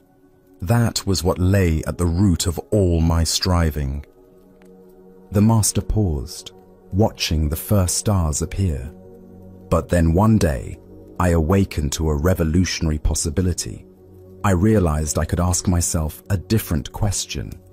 What if I could bypass all external validation and simply learn to love and accept myself unconditionally? What if I didn't require anyone else's approval to feel genuinely good about my existence?" The student felt something shift in his chest as these words settled. "I imagined what it would be like if my happiness no longer depended on outer circumstances, on whether people approved or disapproved of my choices. What if my sense of worth could be as constant as my own heartbeat, independent of any external validation?" The student could feel his teacher's words pointing toward a freedom he had never considered. "And that realization began your quest for self-realization?" "Exactly," the master nodded. "That was when my true spiritual journey began, not with seeking something outside myself, but with discovering what was already complete within." After contemplative silence, the student asked, "And did you never again desire their pride? Did that longing completely disappear?" The master chuckled softly. "Oh, my ego certainly continued to desire approval. Conditioned patterns don't vanish overnight, but something fundamental had shifted in my relationship to those desires. I no longer completely identified with my ego as I had before." He gestured toward the darkening garden, where fireflies had begun their dance. I learned to see those approval-seeking thoughts as passing phenomena, like these fireflies appearing and disappearing. I could observe them with interest and compassion, but I no longer gave them power to determine my worth. "So you still cared what others thought?" the student asked. "I respected their opinions and honored their perspectives," the master replied. "But I no longer gave them so much weight. Their approval became like weather, sometimes pleasant, sometimes not, but no longer the determining factor in whether I felt at peace with myself." The master's face radiated quiet joy, and never had I felt so free as when I finally released myself in this way. It was like discovering I had been carrying invisible chains for decades, and suddenly they fell away. The love I had been seeking outside was revealed to have been within me all along. Buddha's wisdom reminds us, if you truly loved yourself, you would never hurt yourself with destructive thoughts, actions, or choices. This teaching points to the heart of the master's discovery. Most suffering stems from the mistaken belief that we must earn the right to love ourselves through external achievements or approval. Here, we discover one of the most revolutionary insights available. Self-love is not a reward to be earned, but our natural birthright to be claimed. We are born complete and worthy, not because of what we accomplish, but simply because we exist. Why do we find unconditional self-love so difficult? From childhood, we absorb messages suggesting love must be earned through good behavior, achievement, or pleasing others. We learn to treat ourselves the way we were treated, often with criticism and conditions. These patterns become so familiar that unconditional self-acceptance feels foreign. Our culture intensifies this conditioning by promoting the myth that happiness comes from external sources. Each message reinforces the delusion that we are incomplete as we are. Consider how much mental energy goes toward managing others' opinions. How often do you modify authentic expression to gain approval? How much self-worth depends on external feedback rather than internal recognition of inherent value? When we love ourselves unconditionally, we create a foundation of fulfillment that allows us to enjoy others' affection without depending on it. We can receive compliments with gratitude rather than desperate hunger, and handle criticism without devastation, because our core worth remains untouched. The Buddha said, "You can search throughout the entire universe for someone more deserving of your love and affection than you are yourself, and that person is not to be found anywhere. You, yourself, deserve your love and affection." This isn't narcissism. It's recognition of fundamental truth about consciousness itself. Tonight, as you rest in this moment's quiet, can you sense the presence that is reading these words? This awareness that knows your thoughts and witnesses your experiences is not improved or diminished by anything that happens. It remains constant and clear, like space itself. What would it be like to treat this aware presence with the tenderness it deserves? Perhaps you could offer yourself the same patience you'd give a beloved child learning, or the same compassion you'd feel for a friend in difficulties. As the Buddha taught, hatred is never appeased by hatred. By non-hatred alone is hatred appeased. Self-criticism is never healed by more self-criticism. Only by learning to love ourselves exactly as we are do we create inner conditions for authentic transformation. In discovering this unconditional love within, we find the freedom we sought through others' approval was always here, beating steadily in our own hearts. Our next story reveals the profound difference between spiritual performance and authentic understanding. This is the teaching of the head that wished to be severed. In the great monastery of Chaochu, where hundreds of monks gathered daily for meditation and study, the morning routines followed ancient rhythms. After the pre-dawn sitting, as the first light touched the mountain peaks surrounding the monastery, monks would disperse to their various duties, some to the gardens, others to the kitchens, still others to copying sacred texts or maintaining the buildings. One particular morning, the venerable abbot Chao Cho made his customary walk through the monastery grounds, checking on the well-being of his students and the condition of their practice. His presence was both gentle and penetrating. Monks never knew when their most casual words might become profound teachings, or when their deepest spiritual insights might be revealed as mere intellectual concepts. As he passed behind the main meditation hall, a building where the community gathered twice daily for silent sitting, the abbot noticed a young monk sitting alone in the shadow of the wooden structure. The monk appeared to be engaged in some form of practice, though he was apart from the scheduled community activities. "Brother," Chao Cho called softly, approaching with the quiet steps that had become second nature through decades of mindful walking. "Where have all the virtuous ones gone?" The question seemed simple enough, almost like casual conversation, but those familiar with Chao Cho's teaching style recognized the subtle depth in his inquiry. Was he asking about physical location, spiritual attainment, or something else entirely? The young monk looked up with an expression of confident understanding. He had been at the monastery for several years and prided himself on grasping the essential points of Zen teaching. This seemed like an opportunity to demonstrate his comprehension of the Dharma. "They have all gone to work," the monk replied matter-of-factly, gesturing toward the various parts of the monastery where his brothers were engaged in their daily tasks. His tone suggested that the answer was obvious. Virtuous people naturally engage in productive activity rather than sitting idle. What happened next shocked the young monk completely.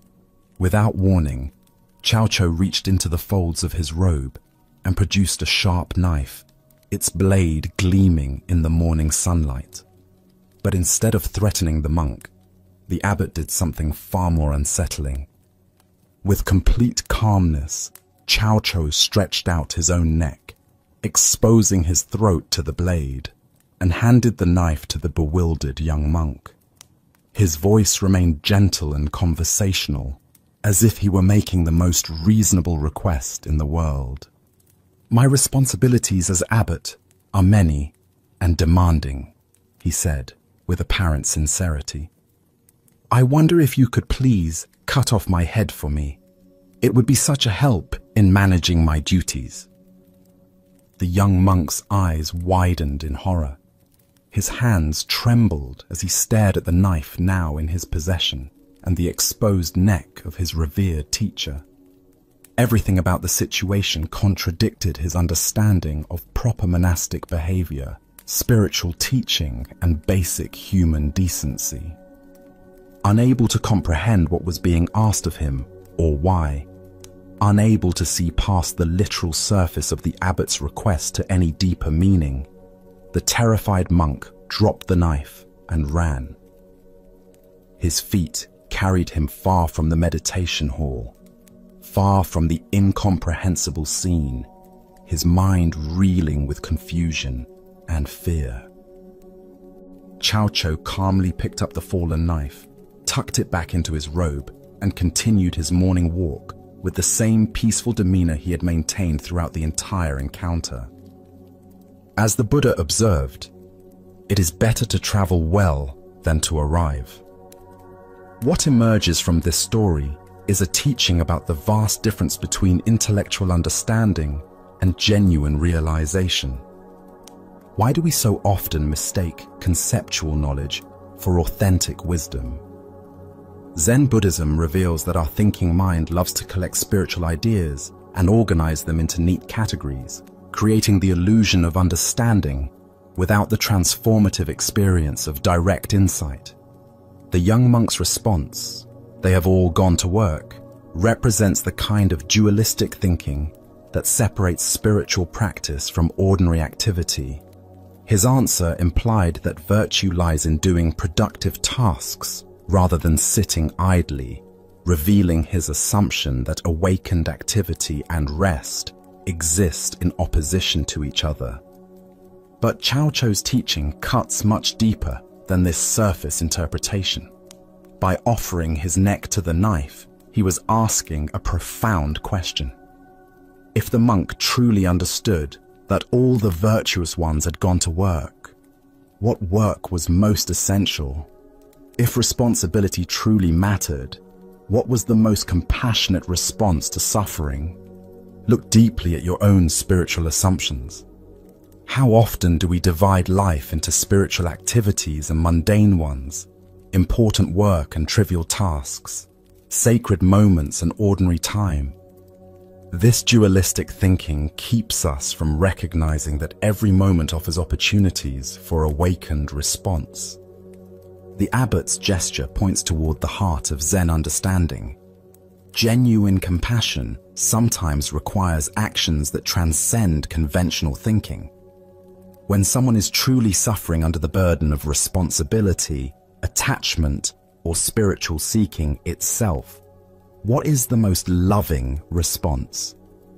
Sometimes it requires cutting through the very thing that seems most precious: our concepts, our roles, even our sense of separate self. Zen master Linji taught, "If you meet the Buddha on the road, kill the Buddha." This famous saying points to the same radical teaching Cao Chou offered. Any fixed idea about enlightenment, any attachment to spiritual roles or concepts, becomes an obstacle to direct realization. True compassion sometimes requires destroying the very thing we think we're trying to protect. The young monk's terror and flight revealed how completely he missed this deeper level of teaching. He remained trapped in literal interpretation, unable to see past the surface of the abbot's words to their transformative invitation. His spiritual understanding, though articulate, remained purely conceptual. Consider your own relationship to spiritual responsibility and helping others. When someone asks for help with their suffering, do we offer concepts and advice, or do we respond from a deeper place of understanding? Are we willing to sacrifice our comfortable spiritual positions to meet others exactly where they are? This ancient wisdom illuminates the difference between talking about virtue and embodying it. The monk could identify where virtuous people go and what they do, but when faced with an opportunity for radical compassion, he fled. His knowledge remained divorced from spontaneous, awakened action. In Zen practice, we cultivate what's called great doubt, a willingness to question even our most cherished spiritual understandings. This doubt isn't cynicism, but openness to discoveries that transcend our current conceptual frameworks. Are we prepared to have our spiritual certainties challenged, even destroyed, if it serves awakening? Tonight, as you encounter opportunities to help others with their burdens, can you sense the difference between offering what you think they need and responding from genuine understanding? Can you feel how true compassion sometimes requires cutting through your own comfortable assumptions about what constitutes appropriate spiritual behavior? Buddha spoke of this when he said, "In caring for others, you care for yourself. In caring for yourself, you care for others." The abbot's offer to sacrifice his own head points toward this non-dual understanding. When we truly see interconnection, the boundaries between self and other, helper and helped, begin to dissolve into spontaneous, compassionate action. Let us continue on our journey with a story about the intensity required for genuine spiritual awakening. This is the tale of the drowning lesson. beside a crystal-clear mountain river where water flowed over smooth stones with the endless song of moving current, a hermit had established his practice. For years, he had lived in solitude, finding in the rhythm of flowing water and changing seasons a perfect mirror for the movements of his own consciousness. One morning, as golden sunlight filtered through the canopy and the air carried the fresh scent of mountain laurel, a young man approached the hermit's simple dwelling. The seeker had traveled far, his clothing dusty from the journey, his face earnest with spiritual longing. "Master," the young man said, bowing respectfully, "I wish to become your disciple." The hermit looked up from his contemplation, studying the newcomer with eyes that had grown accustomed to reading the subtle signs of genuine versus superficial spiritual interest. "Why?" the hermit replied simply. The young man paused, considering his answer carefully. "Because I want to find God," he said finally, believing this to be the most noble response. What happened next took the seeker completely by surprise. Without warning, the hermit sprang to his feet, grabbed the young man by the scruff of his neck, and dragged him toward the river. Before the stunned visitor could protest, he found himself being pushed into the clear, cold water. The hermit's strong hands forced the young man's head beneath the surface and held him there. Panic set in immediately. The seeker's lungs began to burn as his oxygen depleted. He kicked and struggled with increasing desperation, his arms flailing as he fought to break free.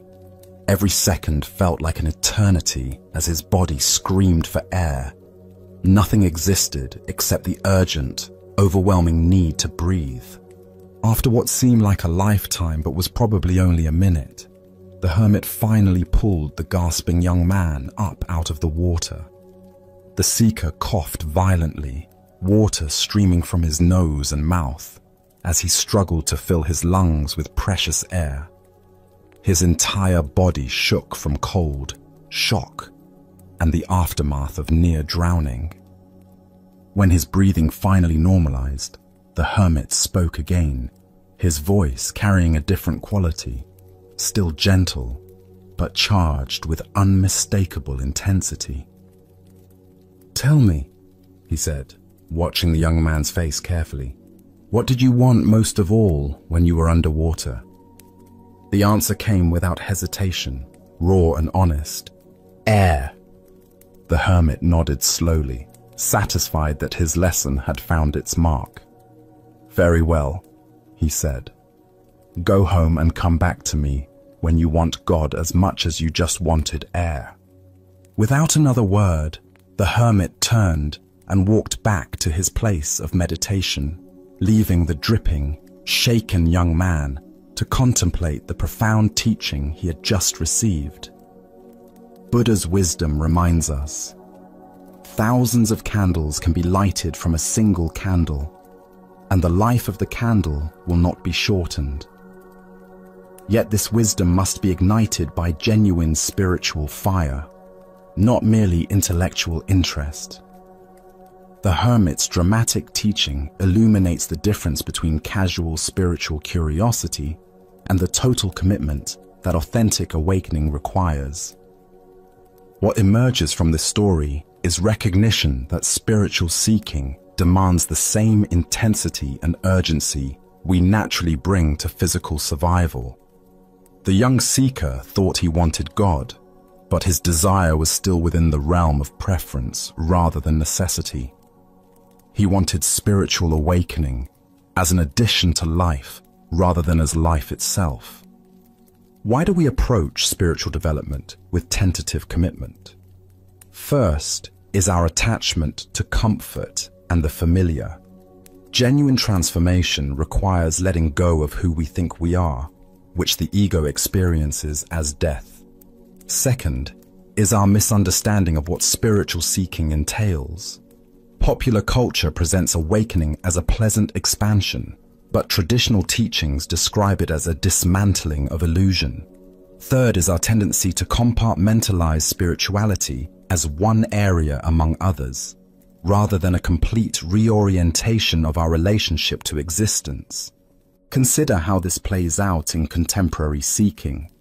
We collect techniques like trophies, jumping from meditation retreats to healing workshops to consciousness conferences, accumulating experiences without allowing any single practice to fundamentally transform us. We want the insurance policy of spiritual development without paying the premium of total dedication. The drowning experience represents what mystics call the dark night of the soul, moments when our usual sources of identity and security are stripped away.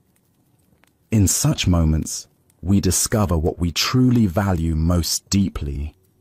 This is the quality of desire that spiritual awakening requires. Zen teacher Charlotte Joko Beck wrote, "Practice is not about achieving some special state. Practice is about being willing to die to who you think you are." The hermit's lesson brought the young seeker face to face with this death-like quality of authentic spiritual work. This intensity doesn't mean spiritual practice should be grim. Rather, it means bringing the same passionate engagement to inner development that we naturally bring to whatever we value most deeply. A musician practicing for Carnegie Hall, a scientist pursuing a breakthrough, all demonstrate the focused dedication that spiritual awakening requires. The river represents the flow of ordinary consciousness, where we spend most of our time skimming along the surface. Being pushed underwater symbolizes the necessity of going deeper into the unconscious patterns that actually govern our lives. This depth work requires the same survival level intensity the seeker experienced when deprived of air. Tonight, as you consider your own spiritual aspirations, can you honestly assess the quality of your desire? Is your seeking driven by curiosity and preference, or by necessity? What would it mean to want truth as much as you want your next breath? As the Buddha taught, the way is not in the sky, the way is in the heart. The path to awakening lies not in accumulating more spiritual experiences, but in bringing the totality of our being to whatever practice we choose. Let us now turn to a story about the nature of identity and the mystery of consciousness itself. This is the tale of Chuang-Tzu and the butterfly. The ancient Taoist sage Chuang-Tzu lived simply, spending his days in quiet contemplation of the natural world and the deeper mysteries of existence. He was known for his profound insights into the nature of reality and his ability to see beyond the surface appearances that convince most people they understand the world around them. One afternoon, after a morning of walking through bamboo groves and observing the play of light on water, Chuang-Tzu lay down beneath a flowering tree to rest. The gentle warmth of the sun, the soft sound of wind through leaves, and the fragrance of spring blossoms created the perfect conditions for deep relaxation. As he settled into this peaceful state, his consciousness gradually shifted from ordinary waking awareness into the mysterious realm of dreams. In his dream, something extraordinary occurred. Chuang-Tzu found himself transformed into a beautiful butterfly, his human form completely forgotten. He fluttered gracefully from flower to flower, his delicate wings catching the sunlight as he moved through a world of pure color and sensation. There was no memory of being a philosopher, no awareness of human concerns or intellectual pursuits. He was simply and completely a butterfly, experiencing the world through compound eyes, navigating by instinct, living entirely in the present moment of flight and discovery. The butterfly that was Chuang-Tzu felt utterly free, unburdened by the heavy thoughts and complex worries that typically occupy human consciousness. There was only the joy of movement, the sweetness of nectar, the warm touch of sun on delicate wings. This wasn't a dream about being a butterfly while knowing he was really a man. It was the complete experience of butterfly existence, with no trace of human identity remaining. Then, as suddenly as the transformation had occurred, Chuang Tzu awakened. He found himself lying beneath the tree, the afternoon sun having moved across the sky during his sleep. His human body felt solid and familiar, his philosopher's mind immediately active with questions and observations. The vivid dream began to fade as waking consciousness reasserted itself. But instead of simply dismissing the experience as an unusual dream, Chuang Tzu found himself puzzled by a profound question that challenged everything he thought he knew about identity and reality. He sat up slowly, still feeling the lingering sensation of flight, and pondered the implications of what had just occurred. Was I just now a man dreaming I was a butterfly? He wondered aloud. Or am I perhaps a butterfly now dreaming that I am a man? The question wasn't merely playful speculation. It pointed to something fundamental about the nature of consciousness and identity that most people never consider.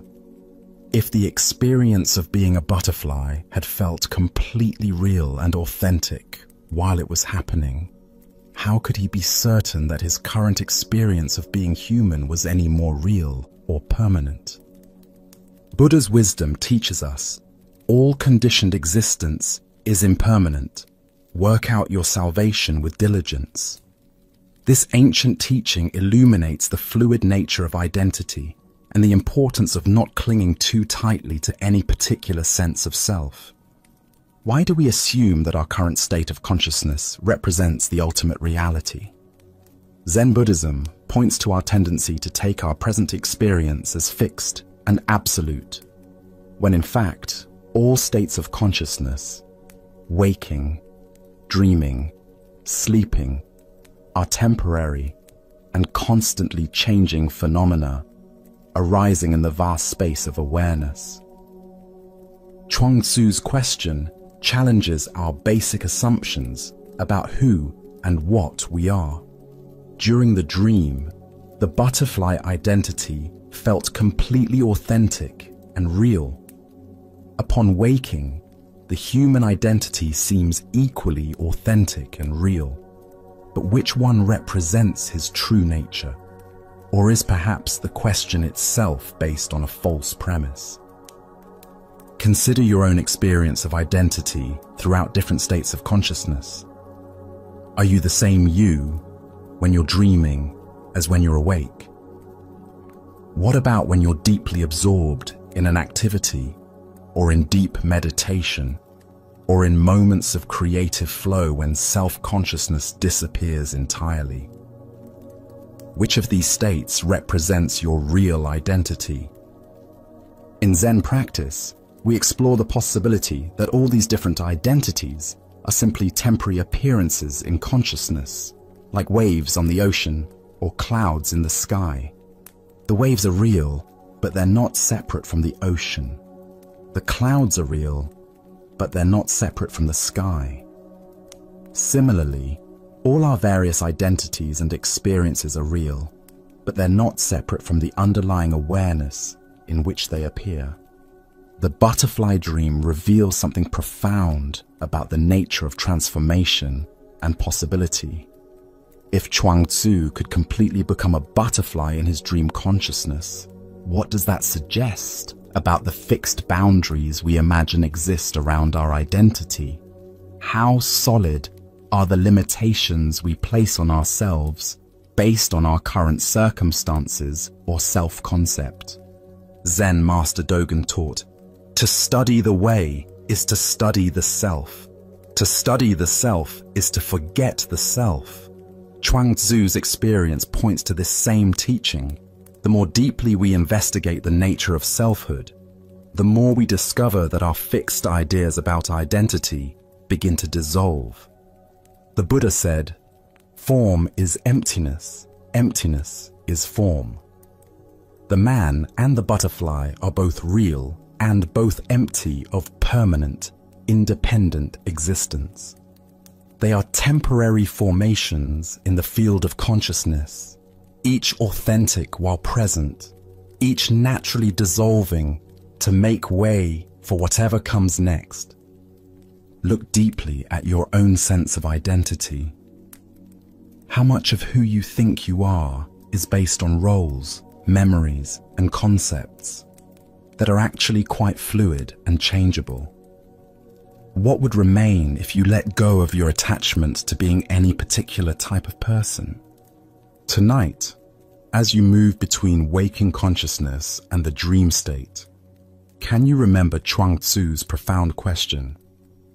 Can you hold your identity lightly, recognizing that whether you're experiencing yourself as human or butterfly, worker or dreamer, the awareness in which all these experiences arise remains constant and unbound? As the Buddha observed, everything is impermanent. Strive on with awareness. The man dreams of being a butterfly. The butterfly dreams of being a man.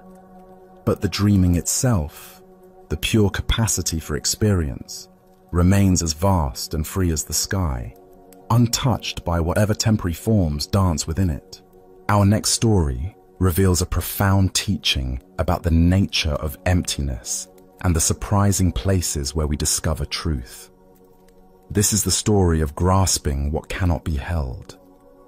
In a quiet monastery garden where cherry blossoms drifted gently on the morning breeze, Master Sekio sat with one of his most earnest students. The young monk had been studying Buddhist philosophy for several years, filling his mind with concepts about the nature of reality, the illusion of the self, and the teaching of emptiness that seems so central to the Buddha's wisdom.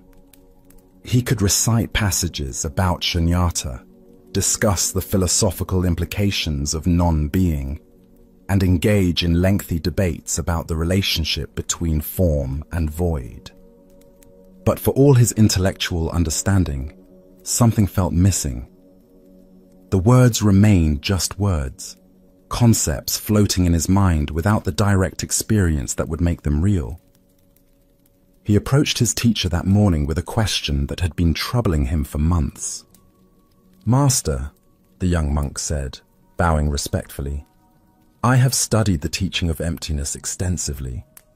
I understand that all phenomena arise and pass away, that nothing has permanent, independent existence. But I feel like I'm only grasping concepts. Can you help me get hold of emptiness itself?" Sekio looked at his student with knowing eyes. He had seen this struggle many times before, the gap between intellectual understanding and direct realization, the frustration of trying to grasp with the mind what can only be known through experience. "Show me how you would get hold of emptiness," the master said simply. The monk thought for a moment, then cupped his hands in the air as if he were trying to capture something invisible. He held his hands carefully as though cradling a soap bubble that might burst at any moment. His face was earnest and concentrated, his entire being focused on this attempt to demonstrate his understanding of a teaching about the very nature of nothingness. "There," he said, holding his cupped hands very still. "I'm trying to hold emptiness itself." Sekio looked at the student's empty hands and shook his head gently. "That's not very good," he said with a slight smile. "You haven't got anything in there at all. You're just holding air and calling it something special." The monk's face fell. He had been so certain that his gesture captured something meaningful about the teaching. "Well, master," he said, his voice tinged with disappointment and confusion, "please show me a better way. How does one truly get hold of emptiness?" Without warning, Master Sekio reached out and grabbed the monk's nose. giving it a sharp, firm yank. "Ouch!" the monk yelled, his hands flying to his face, his eyes watering from the sudden, unexpected pain. "Master, that hurt me!" Sekio released his grip and smiled broadly. "Now that," he said with satisfaction, "is how you get hold of emptiness." The monk stood there, rubbing his nose, completely bewildered. His nose throbbed with very real, very unempty pain. How could this physical sensation, this undeniable presence of discomfort, have anything to do with emptiness? It seemed like the opposite of everything he had been studying. But as the initial shock wore off, something began to shift in his understanding. The pain in his nose was absolutely real, yet it was also completely impermanent, already beginning to fade. It had arisen from nowhere, would disappear completely, and left no permanent mark on reality. It was both utterly present and completely insubstantial. More importantly, in the moment of that sharp sensation, all his conceptual thinking about emptiness had vanished entirely. There had been no philosophical analysis, no abstract understanding, just direct, immediate experience. The gap between the one experiencing and the thing experienced had dissolved in the simple reality of ouch. As the Buddha taught, form is emptiness. Emptiness is form. Here we discover that emptiness is not the absence of experience, but the very nature of all experience. Everything arises, exists for a moment, and passes away, leaving no permanent trace while being completely real in its moment of appearing. Why do we struggle so hard to understand emptiness conceptually when it's the very fabric of every moment? Zen Buddhism points to our habit of trying to grasp reality with our thinking minds rather than experiencing it directly. We turn the most immediate truths into abstract philosophies, then wonder why they feel distant and theoretical. The monk's mistake was common and understandable. He was trying to hold emptiness as if it were a thing, an object that could be captured and possessed. But emptiness isn't an object. It's the very condition that allows all objects to appear and disappear. It's not something we can grasp. It's what makes grasping possible. Consider your own experience right now. The thoughts arising in your mind. Where do they come from? Where do they go when they fade? The sensations in your body, the sounds around you, even your sense of being someone who is reading these words. All of it is appearing and disappearing in the space of awareness, like clouds in an empty sky. This emptiness isn't blank nothingness. It's alive, responsive, creative, the very capacity for experience itself. When Sekio yanked his student's nose, he wasn't demonstrating the absence of sensation, but the miraculous way sensation appears from nowhere, exists vividly, and dissolves back into nowhere, all within the spacious emptiness of awareness. Zen Master Huang Po taught, "The foolish reject what they see, not what they think. The wise reject what they think, not what they see." The monk was rejecting his direct experience in favor of his concepts about experience. The master's intervention brought him back to the immediacy of seeing, feeling, and knowing without the filter of philosophical analysis. In our daily lives, we constantly encounter this same teaching. The anger that seems so solid and permanent when we're caught in it. Where does it go when it naturally subsides? The worry that feels so important and real. What is its actual substance when we look closely? Even our sense of being a solid, separate self, isn't it actually more like a flowing process? A river that appears to be the same while constantly changing. The Buddha said, "All conditioned things are impermanent. Work out your salvation with diligence. This isn't a philosophical statement, but a direct pointing to what's happening right now. Everything we experience is empty, in the sense that it has no permanent, independent existence, yet it's all perfectly real as it appears. Tonight, as you notice thoughts, sensations, and experiences arising and passing in your awareness, can you sense the emptiness that Sekyo was pointing to? Not as an abstract concept, but as the very space in which your life is unfolding. Can you feel how this emptiness is not separate from the fullness of your experience, but is its very nature? Buddha's wisdom reminds us, in the sky, there is no distinction of east and west. People create distinctions out of their own minds and then believe them to be true. The emptiness of all phenomena isn't something we need to achieve or understand. It's what we are, what everything is right now. We just need to stop trying to grasp it and let ourselves be grasped by it instead.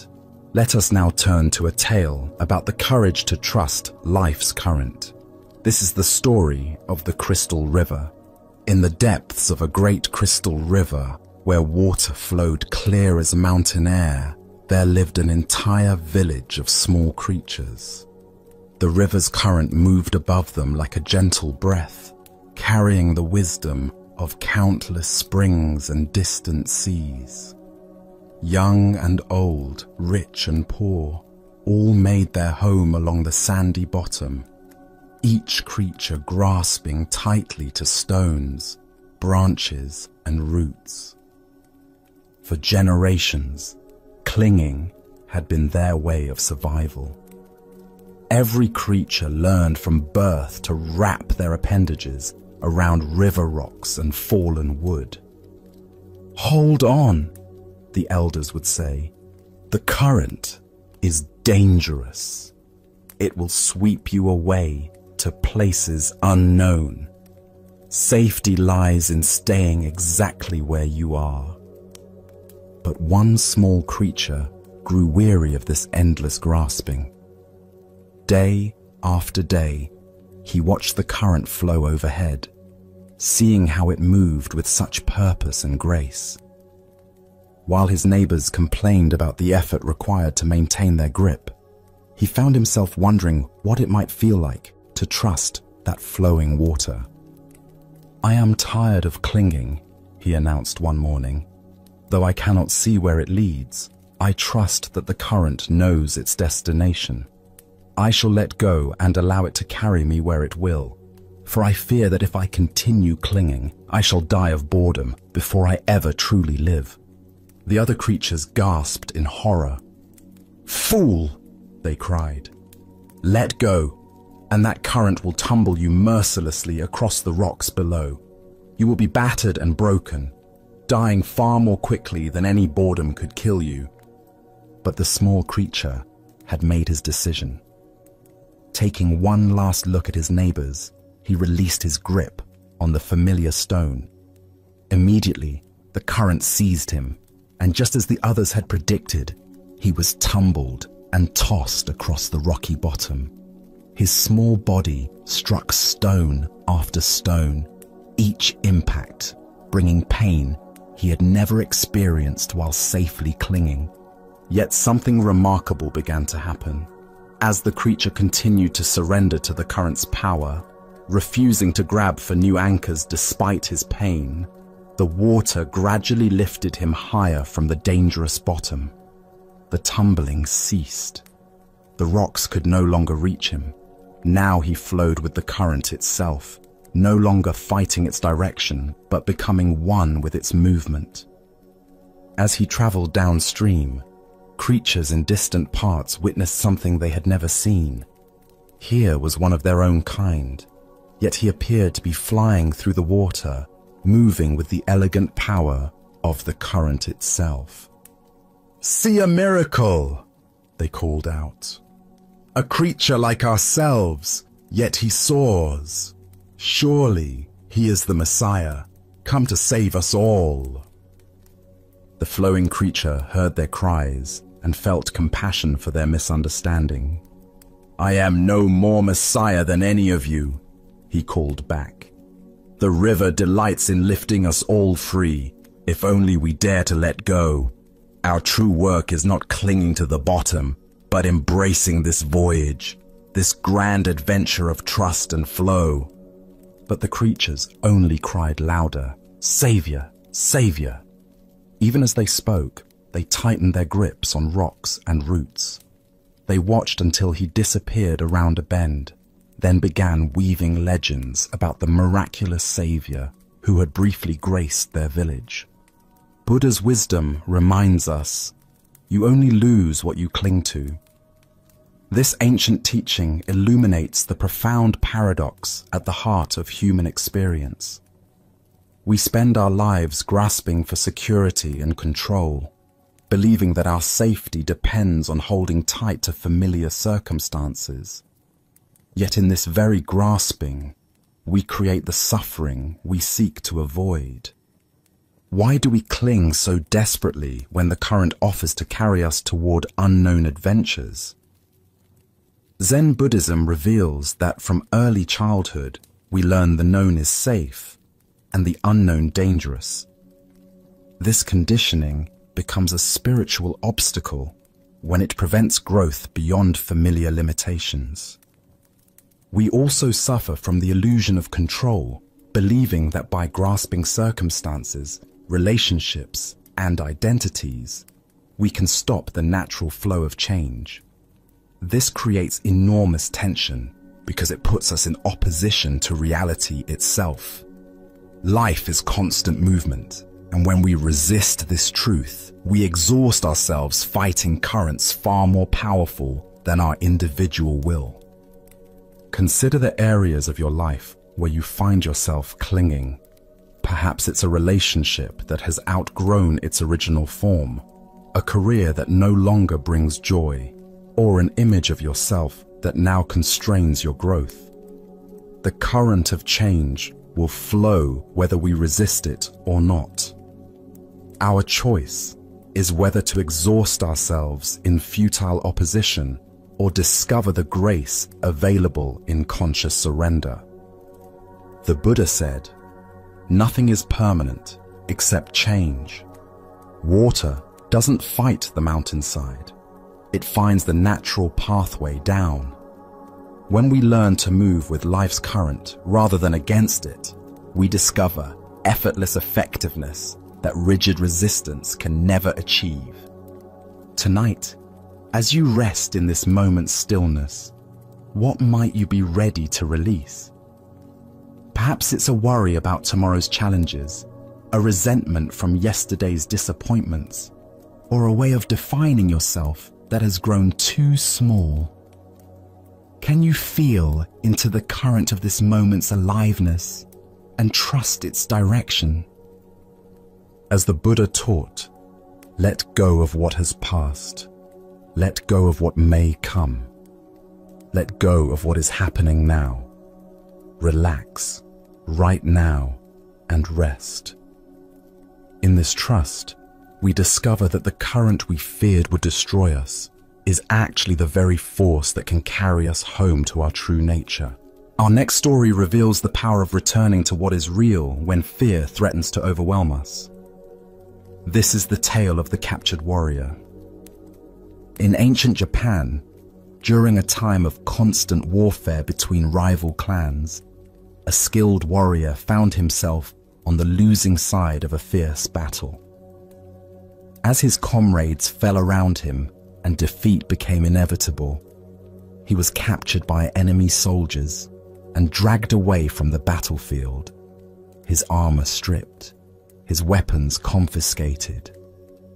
That evening, they threw him into a dark, cramped prison cell with stone walls that seemed to press in from all sides. The heavy wooden door slammed shut with a finality that echoed through his bones. As darkness settled over the prison, the warrior's mind began to race with terrifying possibilities. Tomorrow, they would come for him. He knew the customs of war. First would come the interrogation, designed to extract information about his lord's defenses, troop movements, and strategic plans. When he refused to speak, as honor demanded, they would resort to torture. Hot iron, bamboo splinters under his fingernails, methods he had heard described in hushed tones by other warriors. And when they had extracted what they could, or when they grew tired of his silence, would come the execution. As these thoughts consumed him, his heart began to pound so violently he feared it might burst. His breathing became shallow and rapid. Sweat beaded on his forehead despite the cool night air. Sleep seemed impossible as his mind conjured increasingly vivid scenarios of tomorrow's suffering. Hours passed in this torment. The warrior paced his small cell, sat against the cold stone wall, lay on the straw-covered floor. Nothing brought relief from the visions of impending doom that played repeatedly in his mind like a terrible dream he couldn't escape. Then, in the depths of his despair, he remembered the gentle voice of his Zen master back at the monastery where he had studied before becoming a warrior. The old teacher's words came to him as clearly as if the master were sitting beside him in the cell. Tomorrow is not real, it is an illusion. The only reality is now. At first, the warrior's frightened mind resisted these words. How could tomorrow be an illusion when the threats were so concrete, so inevitable? But as he sat quietly and allowed the teaching to penetrate deeper, something began to shift. He noticed his breathing. In this moment, he was breathing freely. He felt the straw beneath him, rough, but not uncomfortable. He heard the sound of wind moving through the trees outside his window, a sound that spoke of the natural world, continuing its ancient rhythms regardless of human conflict. In this moment, he was not being tortured. In this moment, he was not dying. In this moment, there was simply a man sitting in a cell, alive and aware. The terrors that had seemed so overwhelming moments before revealed themselves to be nothing more than thoughts about a future that existed only in his imagination. As this understanding deepened, a profound peace settled over the warrior. His breathing slowed and deepened. His racing heart found a steady rhythm. For the first time since his capture, he smiled.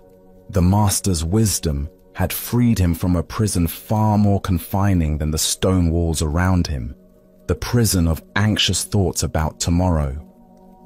Within minutes, the warrior fell into a deep, peaceful sleep. The Buddha once said, "If you want to know your past, look at your present condition. If you want to know your future, look at your present actions." This ancient wisdom illuminates the profound truth the warrior discovered in his cell. The only moment in which we ever actually live is this one. Why do we torture ourselves with endless scenarios about the future? Zen Buddhism explains that our minds evolved as survival mechanisms, constantly scanning for threats and planning for protection. While this capacity serves us in genuine emergencies, it becomes a source of suffering when we mistake mental projections for reality.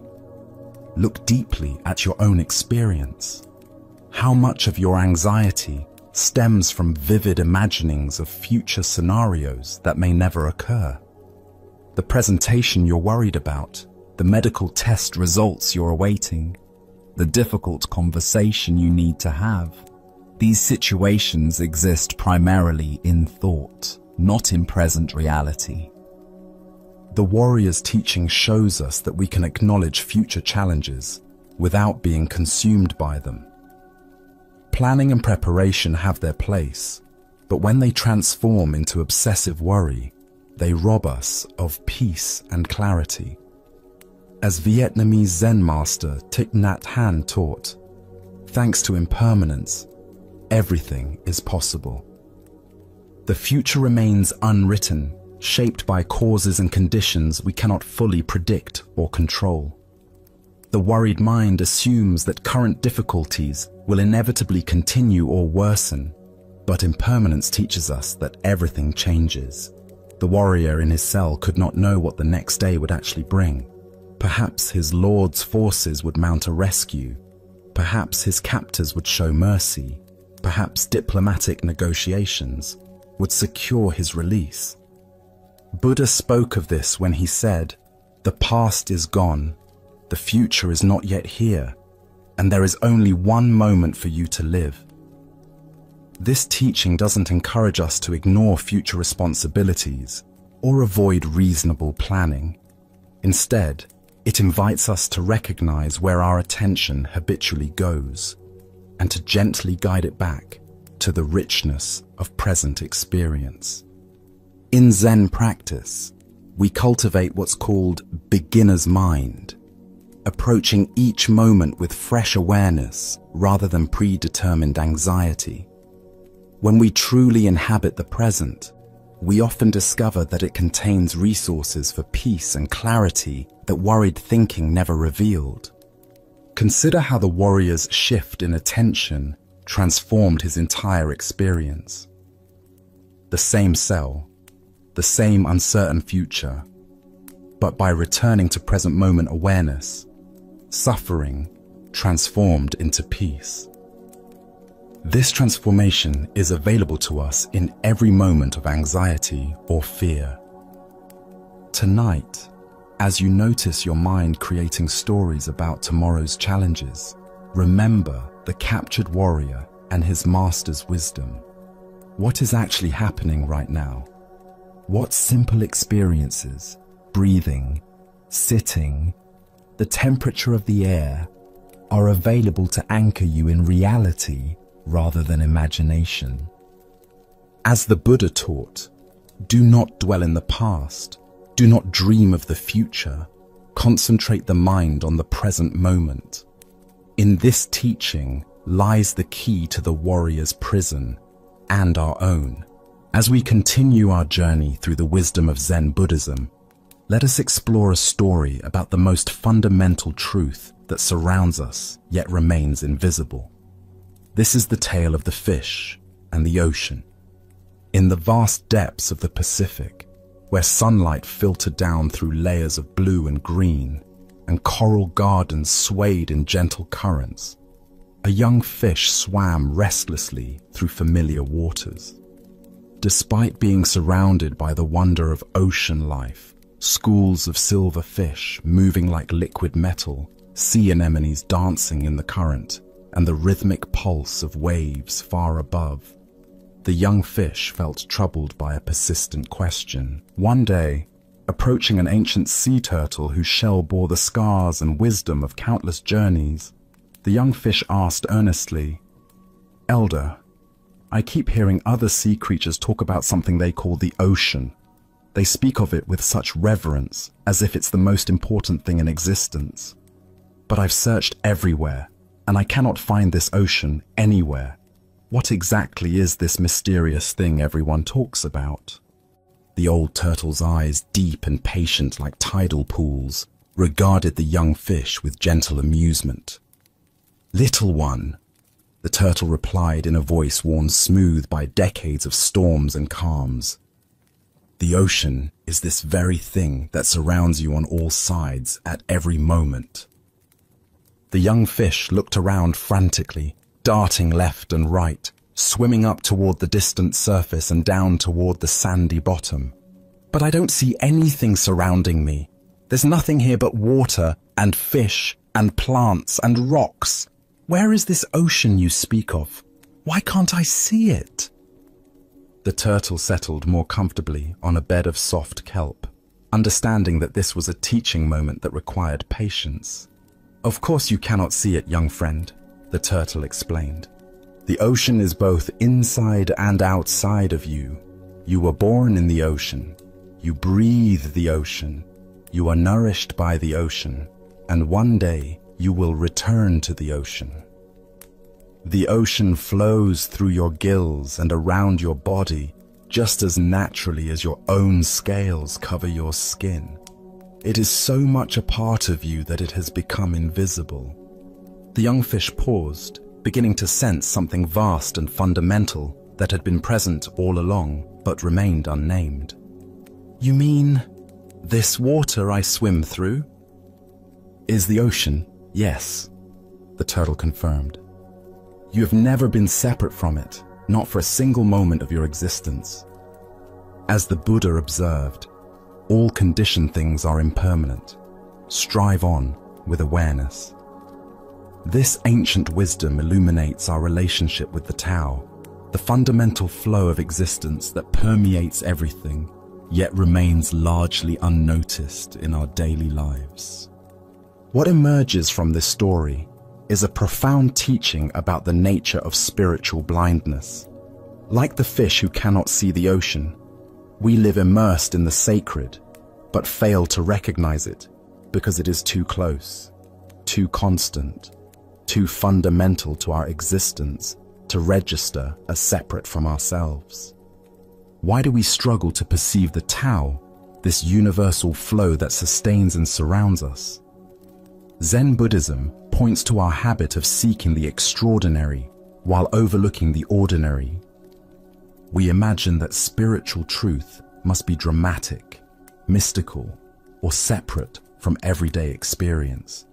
We look for God in burning bushes while missing the divine presence in morning coffee, in the breath entering our lungs, in the simple fact of awareness itself.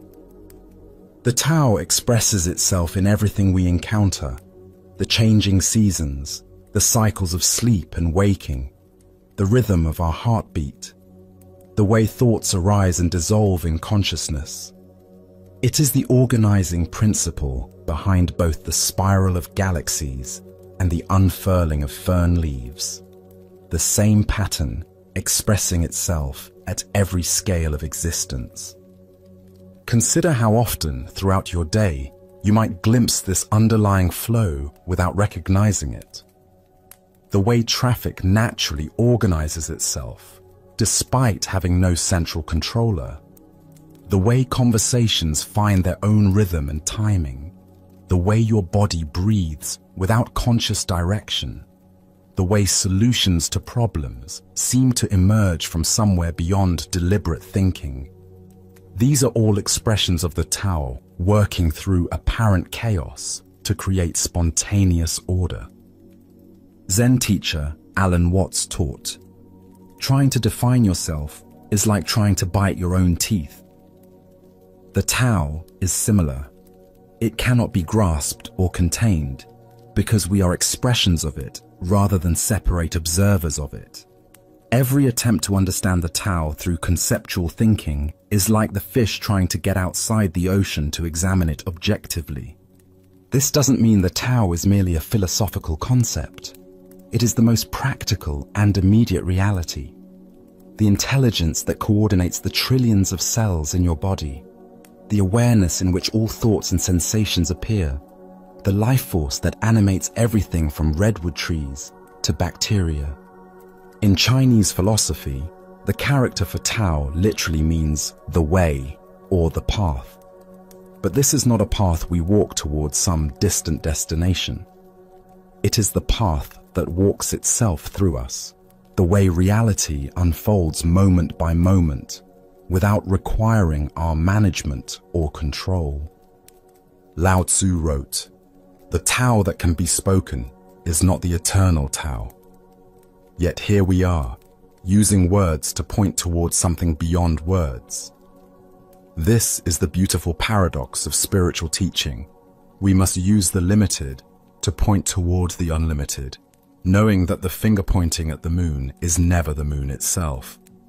Tonight, as you feel the breath moving in and out of your body without your conscious control, can you sense the Tao expressing itself through this simple miracle?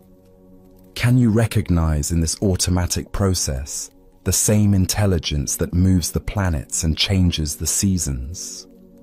The Buddha taught, "Look within, thou art the Buddha." You are not separate from the ocean of existence any more than a wave is separate from the sea. In recognizing this fundamental non-separation, we stop seeking the Tao and begin living as its conscious expression. Our next story reveals the difference between technical mastery and true mastery of oneself. This is the lesson of the archer and the bridge. A young man had devoted years to perfecting his skill with the bow and arrow. Day after day, he practiced in all weather conditions, his dedication absolute, his focus unwavering. His technique became flawless, his aim so precise that he rarely missed his target, even at great distances. Word of his remarkable ability spread throughout the region, and he began winning archery contests one after another, each victory feeding his growing pride and confidence. Flush with success, and perhaps a bit intoxicated by his own reputation, the young archer decided to seek out the ultimate challenge. He had heard whispered stories of an old Zen master who lived high in the mountains, a man renowned not only for his spiritual wisdom, but also for his legendary skill with the bow. I will challenge this old master, the young man thought, and when I defeat him, everyone will know that I am the greatest archer in all the land. He found the master's simple dwelling and issued his challenge with the confidence of youth.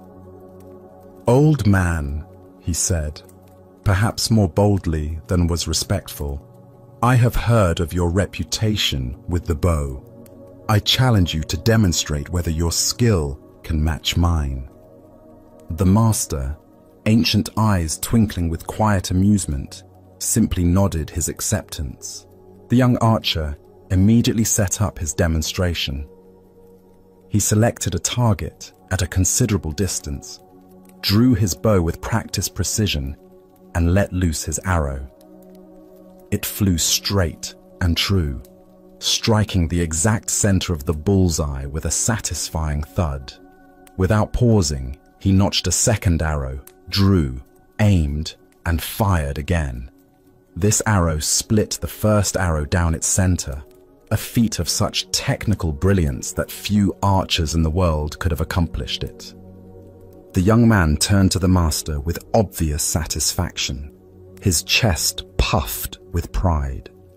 "There," he said, gesturing toward his perfect demonstration. "Let's see if you can match that display of skill." The old master looked at the target, then at the young man, and smiled gently. But instead of drawing his own bow, he simply motioned for the archer to follow him. "Come," he said quietly, "let us find a more suitable place for this demonstration."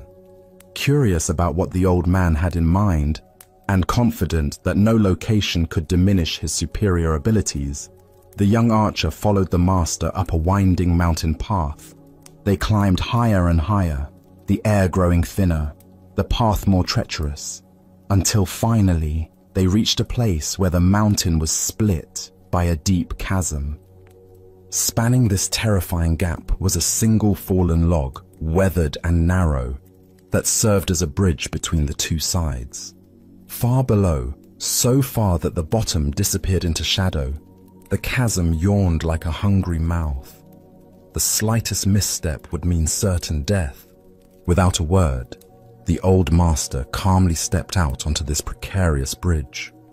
His movements were unhurried, graceful, completely at ease despite the mortal danger.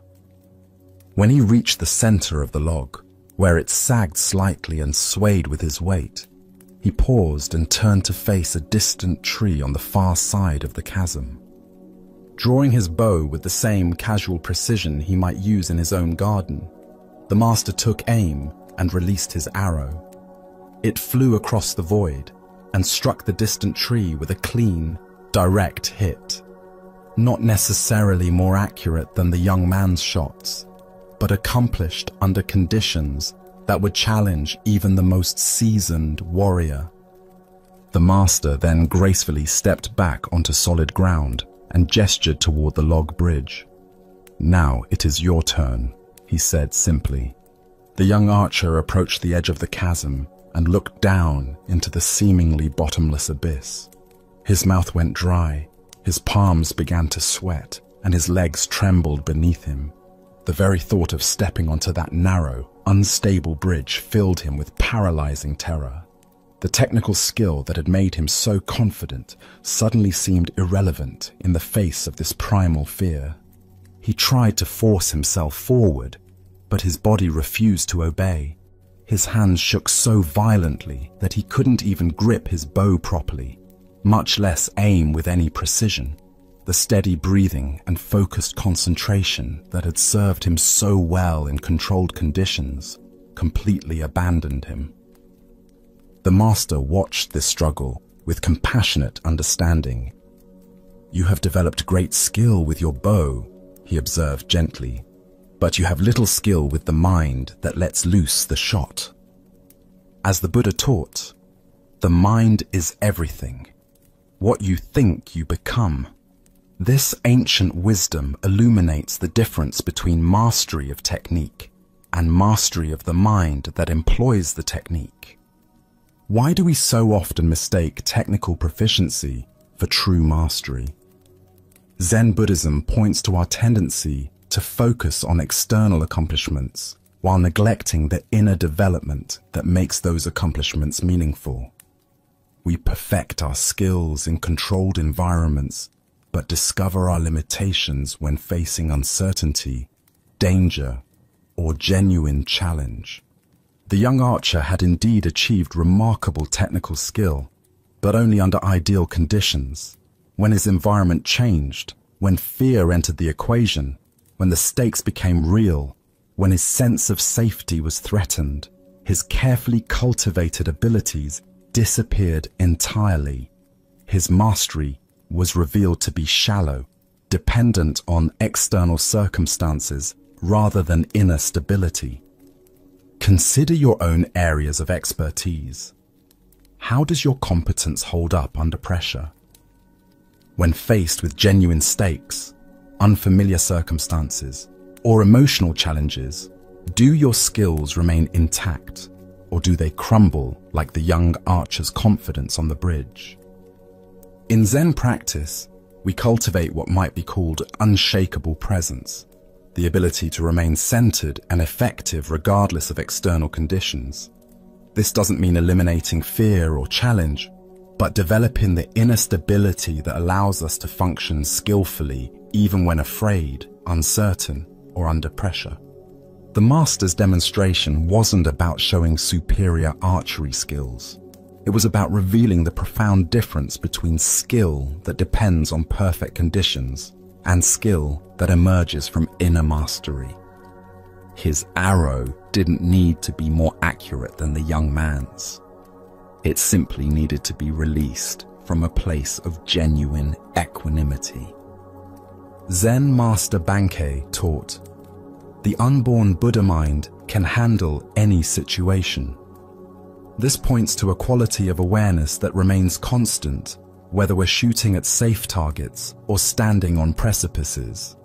It's the difference between confidence that comes from controlling our environment and confidence that comes from trusting our ability to respond wisely to whatever arises. The Buddha said, "Better than 1,000 hollow words is one word that brings peace." One arrow shot from genuine presence and inner stability has more value than 1,000 arrows shot from ego and carefully controlled conditions. True mastery reveals itself not in perfect circumstances, but in our ability to maintain our center when everything around us is uncertain. Look deeply at your own relationship to challenge and fear. Where in your life do you perform well in safe, controlled environments but struggle when stakes are raised or conditions become unpredictable? This isn't a failure. It's simply information about where your practice needs to deepen.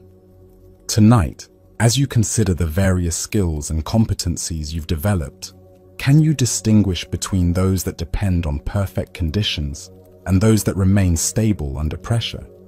Can you sense the difference between the confidence that comes from avoiding challenge and the confidence that comes from meeting challenge with presence?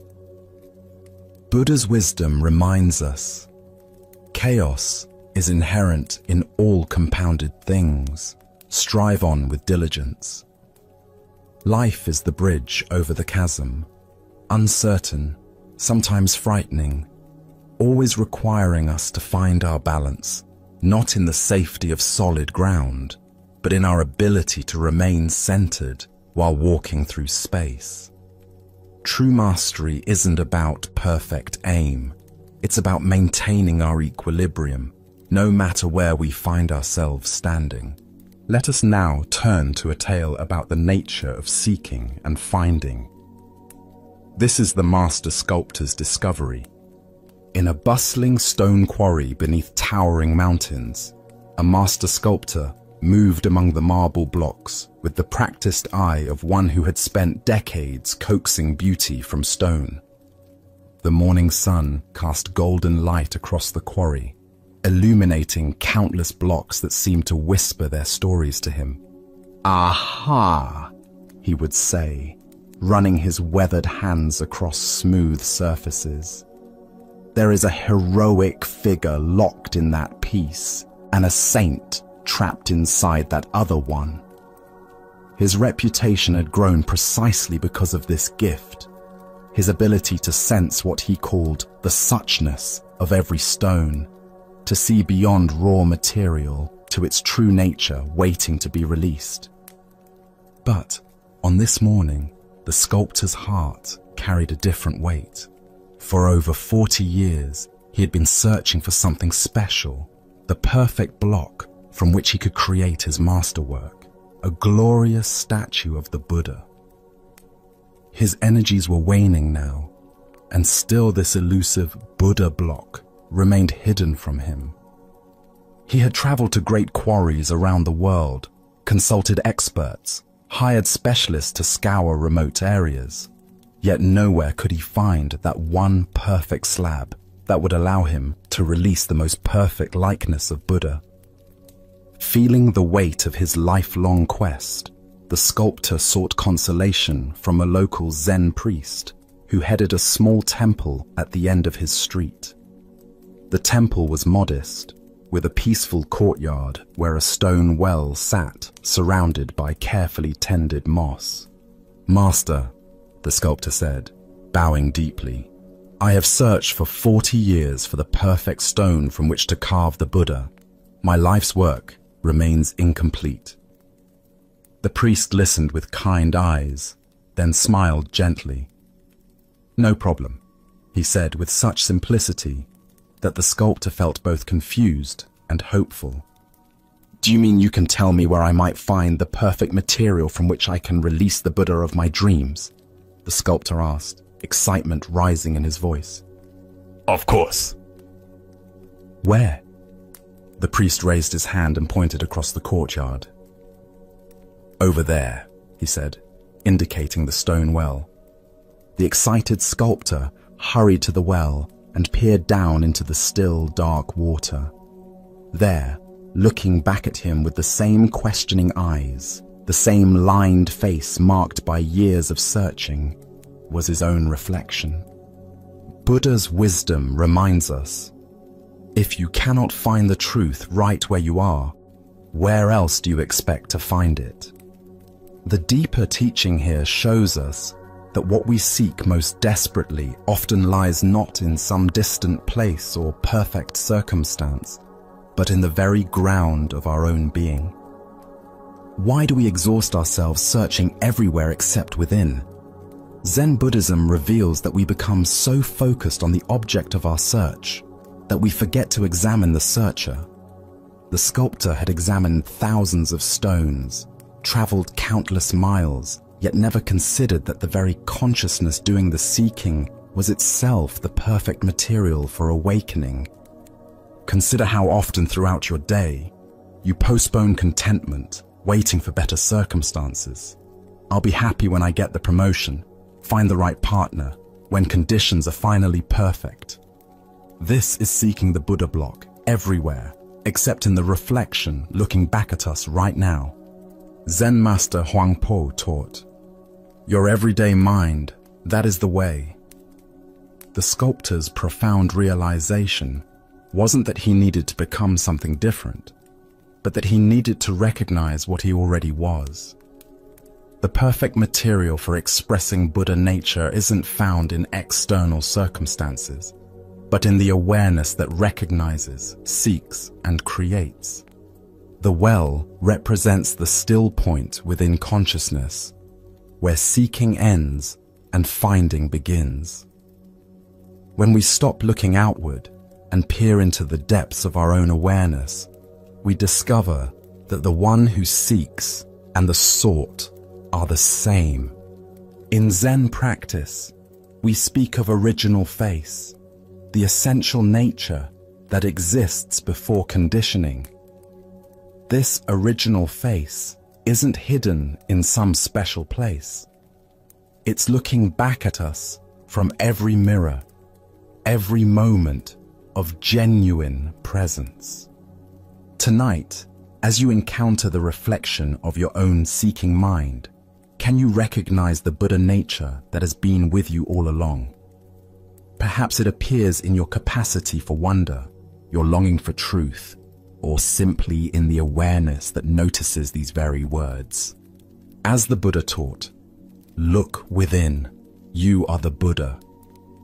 The masterwork you've been seeking isn't waiting for perfect materials. It's waiting for the recognition that the artist, the art, and the awareness that appreciates beauty are all expressions of the same essential nature. As our time together draws to a quiet end, take a moment to notice the feeling of release that has settled over you.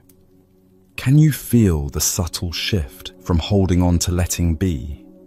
The deep calm you've touched upon tonight is not a distant shore you have landed on, but a gentle current that has always flowed within you, waiting for you to simply stop struggling against it. The Buddha once taught, "Do not dwell in the past. Do not dream of the future. Concentrate the mind on the present moment." This profound insight is the thread that weaves through every story we have shared. It reminds us that our burdens are often not the events themselves, but the weight of our attachment to them, our grip on yesterday's sorrows and tomorrow's anxieties.